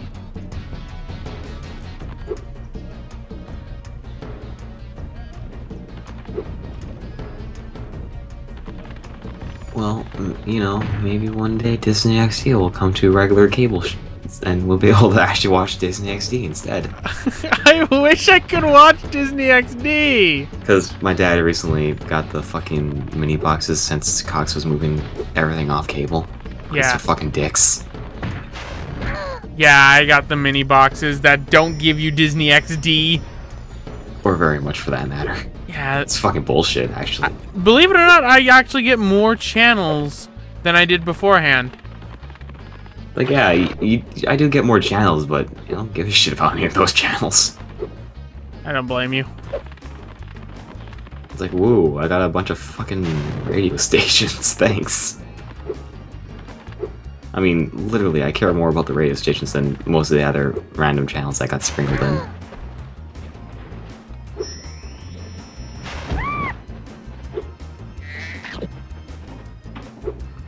And, like, you don't even get any HD channels. It's like, what is this? Well, all of them are the HD channels. Oh, are they? Yeah, they're all the HD channels. Oh, okay. So they're just listed as the same thing. Yeah. They're pretty much just getting rid of the basic cable channels. Ah, okay. You see, I wouldn't be able to tell because I don't have an extra HDMI port, so I'm still watching 480i. Wait, so you were able to connect yours through the cable? Yeah. Son of a bitch, mine wouldn't work unless I connected it through the HDMI. Really? Yeah, mine was weird. It should have been fine. You just changed it to like channel 3 or whatever. And it should work. I'll test that out. Because the box does a thing where you need to be like on channel 3 or 4, depending on whatever. Amethyst. Was that the show? It's gonna kill me because, like, Sky the Slayer knows what I'm talking about for the Gem show.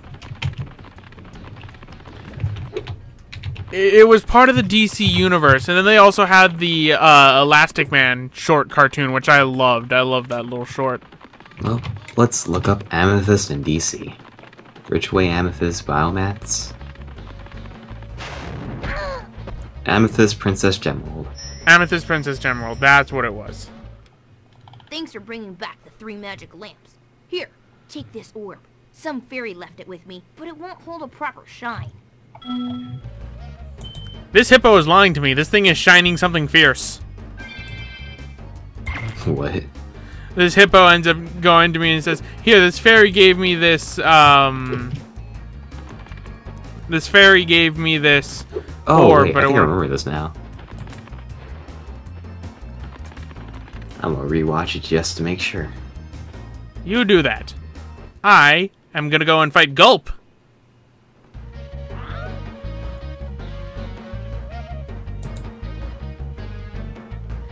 Oh yeah, this should have totally been a thing. Like, it had a full plot and everything. I don't know why DC didn't, like, greenlight that. And then there was... Well, I think... True, Cartoon Network. It's just so disheartening. There's so many good cartoons that aren't taken up. What happened to the DC Nation anyways? It just stopped. Yeah, they just canceled it. It's like, okay, well, fine, get rid of all the superheroes. No fucking kids want to see that shit, right? I guess. Jump down the hole in the floor to get to where Ripto and Gulp are waiting. I can help you out a little bit. I tamed them. Superheroes aren't cool anymore, I guess. They'll be dropping objects that you can use to fight Gulp. Apparently, Allura ended up training some things from Skilos Badlands. But yeah, the Amethyst Princess of Gemworld should have been a cartoon. Would have been perfect. I mean, it hits all the right things. Good protagonist, strong female character. Strong female character on Cartoon Network. I know you're joking, but something's telling me there's probably an executive who is exactly like that on Cartoon Network. Like, there probably is, and that's sad. We'll alienate our younger boy fucking Audience. viewership. There we go. We'll get rid of our boy audience. Sir, what should we do? Quickly, cancel Young Justice. Yep. Still fucking bitter. Well, you know, Powerpuff Girls is coming back, so I've actually seen... something. Have you seen the thing for it? The pilot? Yeah. I haven't seen the pilot yet. They did a thing of a short for them. They have different voice actresses now. Yeah, I've seen that through like the commercials. Through one of the promos I saw for it, I was actually laughing pretty hard. It was pretty funny. Hmm. So I have hope for it. It's got good. It sounds like it's got good writing at least. It's not. By the way, what's with that transformation thing they got with the aura? Fucking, I saw Blossom turn into a stapler. Like what? What? I don't know. I'm gonna have to look that up because I'm unfamiliar with that. Yeah, because I'm pretty sure they wrote in a new power for them where they basically get like this giant aura around them that shapeshifts into something they can use. That seems so weird. Yeah, the two things they shown for it was one scene where Blossom turned into a stapler for whatever fucking reason, and she was like, what the fuck? And then the other one was when Bubbles got like pissed off that her sisters got hit, and she turned into like a bear thing. So That's pretty rad. So apparently they have the Wonder Twins powers. Alright, so it's time to fight Gulp. So let's do this. We're going to do the speedways in the third episode. Gulp, we've finally made Avalar ours. You've earned a special reward. Gulp, what is it, boy? Oh, the Burn those present. buns. Here you go. Ah! You singed my cape. Dragon, you are really starting to get on my nerves. Say goodbye, Flame Breath. Go. Lunchtime. Go. Finish him off and you can have all the fairies you can eat. I'm going to enjoy this. And now we fight what I consider to be the hardest boss in this game, Gulp. Because we have to use a gimmick. Aw, shit, gimmicks. That gimmick comes in the form of pterodactyls. Oh yeah, I remember this fight. I don't remember how it's done, but I remember those things on his back.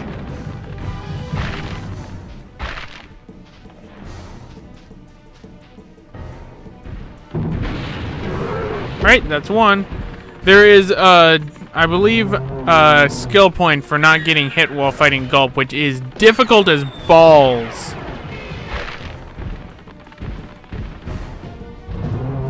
Derek. Yeah?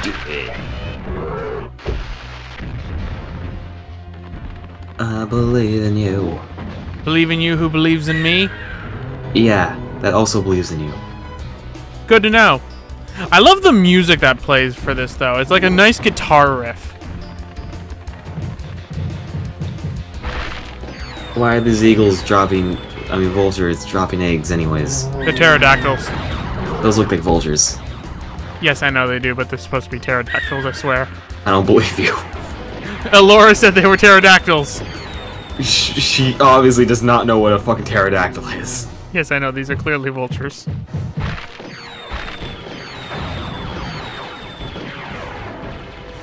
Yeah, on second examination, they look more like just some kind of bird. Less like a vulture, but, you know, a bird nonetheless. You are right. Do you know where it's being aired? What do you mean by aired, Sky the Slayer? Like, aired on TV? What, the Amethyst show? Because that's not a show. Unfortunate. That show. It should have been a show, but it wasn't. Basically, that one short that exists is all there is. And the comics. There's comics for it. Because DC, you know.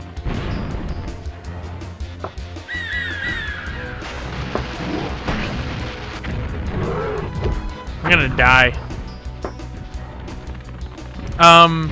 Sky the Slayer, it showed up on what was called DC Nation. DC Nation was a short little block at the beginning of... Oh crap, I died. It was at the beginning on Saturdays, where you'd be able to watch cartoons like the Batman, Beware the Batman, Disney, some shorts like Amethyst Princess of Gem World or Teen Titans Go, because that's where Teen Titans Go originally started. And then pretty much they ended up canceling it. I don't know why they did. I think it was because of ratings. They don't keep any of their fucking blocks. Like, literally none of their blocks survive. Which is a damn shame. The only one that, like, has managed to keep coming back is Tsunami. We had to fight for that. And now it's like a 12. And almost impossible stuff. It's because they pretty much used it as the excuse for the anime block instead of just putting Adult Swim caption cards. Which I don't mind. Or that one time they had a block where it was actually in a good time of day that had animated. Oh. I still love Bobobo. I don't care. It's so random, but it's so great at the same time. It's so good. What sucks is that they never finished the series. Nope. And I can't find any translated manga. I can't find anything for Shinzetsu either. That's what I'm talking about, because I want to fucking read that shit.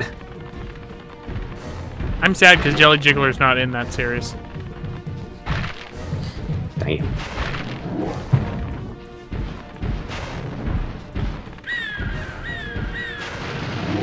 Like, not even the actual manga for fucking Bobo is fully translated, and that's like, why?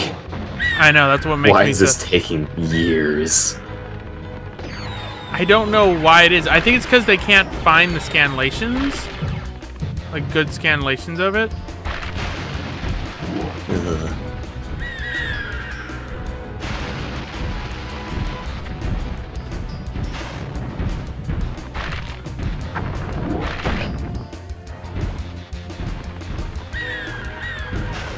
You do there. 4 more orbs. 3 orbs. But I'm... Chicken. Chicken! It's dead.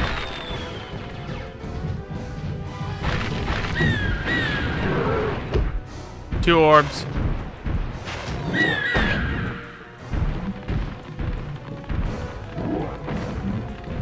Come on, baby! Can you believe that in Spyro 4 they made Gulp and Crush talk? What? Yeah. Nothing can talk? They gave it a hick voice, too. Why? Because they don't know what they were doing with Spyro 4. I want that thing to speak with a gentleman's accent. I kind of want that now, too. Killed him.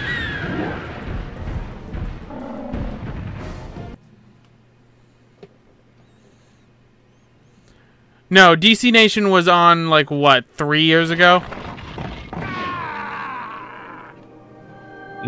Yeah, pretty much. Like, 2 or 3 years ago. Billy and Mandy had long since ended. Whoa. Alora, where'd you come from? I was just outside the castle in Autumn Plains. The castle is now free again. There's no sign of Ripto. And since you've been around, the creatures of Avalar are finally starting to get along. Since you've done so much for Avalar, and since I know you really missed being on vacation, we really wanted to do something nice for you. It's not much, but we hope you like it. Wow, this is great. Aren't you gonna join me? No. I'd like to, but I've got to go check on the professor in the winter tundra. He's still trying to fix the super portal so we can send you home. Oh, that sounds interesting. I think I'll just hang out here for a while and soak up a few rays. Hey, where'd Laura go? I better follow her. Smooth, Spyro, smooth. So smooth. I think I've finally come up with a way to access the Dragon Worlds from the Super Portal. This power crystal should give us the extra boost that we need. Just a few more calculations to set it up. I think I have it. Excellent! Everything is finally ready. We're going to need a lot more orbs, but with the power crystal boosting it, the Super Portal should work again.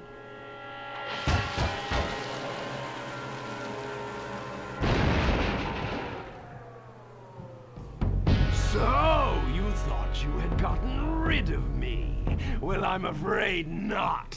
I persuaded that fat bear Moneybags to sell me a few bombs. Quick, the power crystal. Don't even try it, book boy, or you'll be the world's smartest pile of ashes. God, he was so more threatening in this game. This is just what I need for a new scepter. Hunter, do something! Quick! Hey, give that back. Well, I tried. You little fools! After I destroy you all with my new scepter, I'm going to rename this place Riptonia!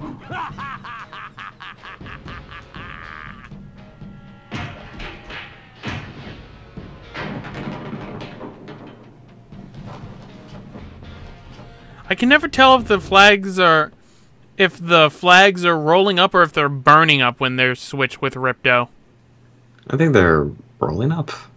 I don't know. It looks like they're burning up. It's hard to tell. But Yeah, they're rolling up. They're rolling up? Yeah. Okay. But there we go, ladies and gentlemen. That takes care of the Autumn Plains. So anyway, guys, I'm going to end it off right here. This has been Roxas1359. And LynxParadox, who joined like halfway through the stream. That he did. I thank you all for stopping by for the Spyro 2 livestream Let's Play. Stay tuned, possibly next week, for the final streaming session of Spyro 2 Ripto's Rage. See you guys next time. Bye.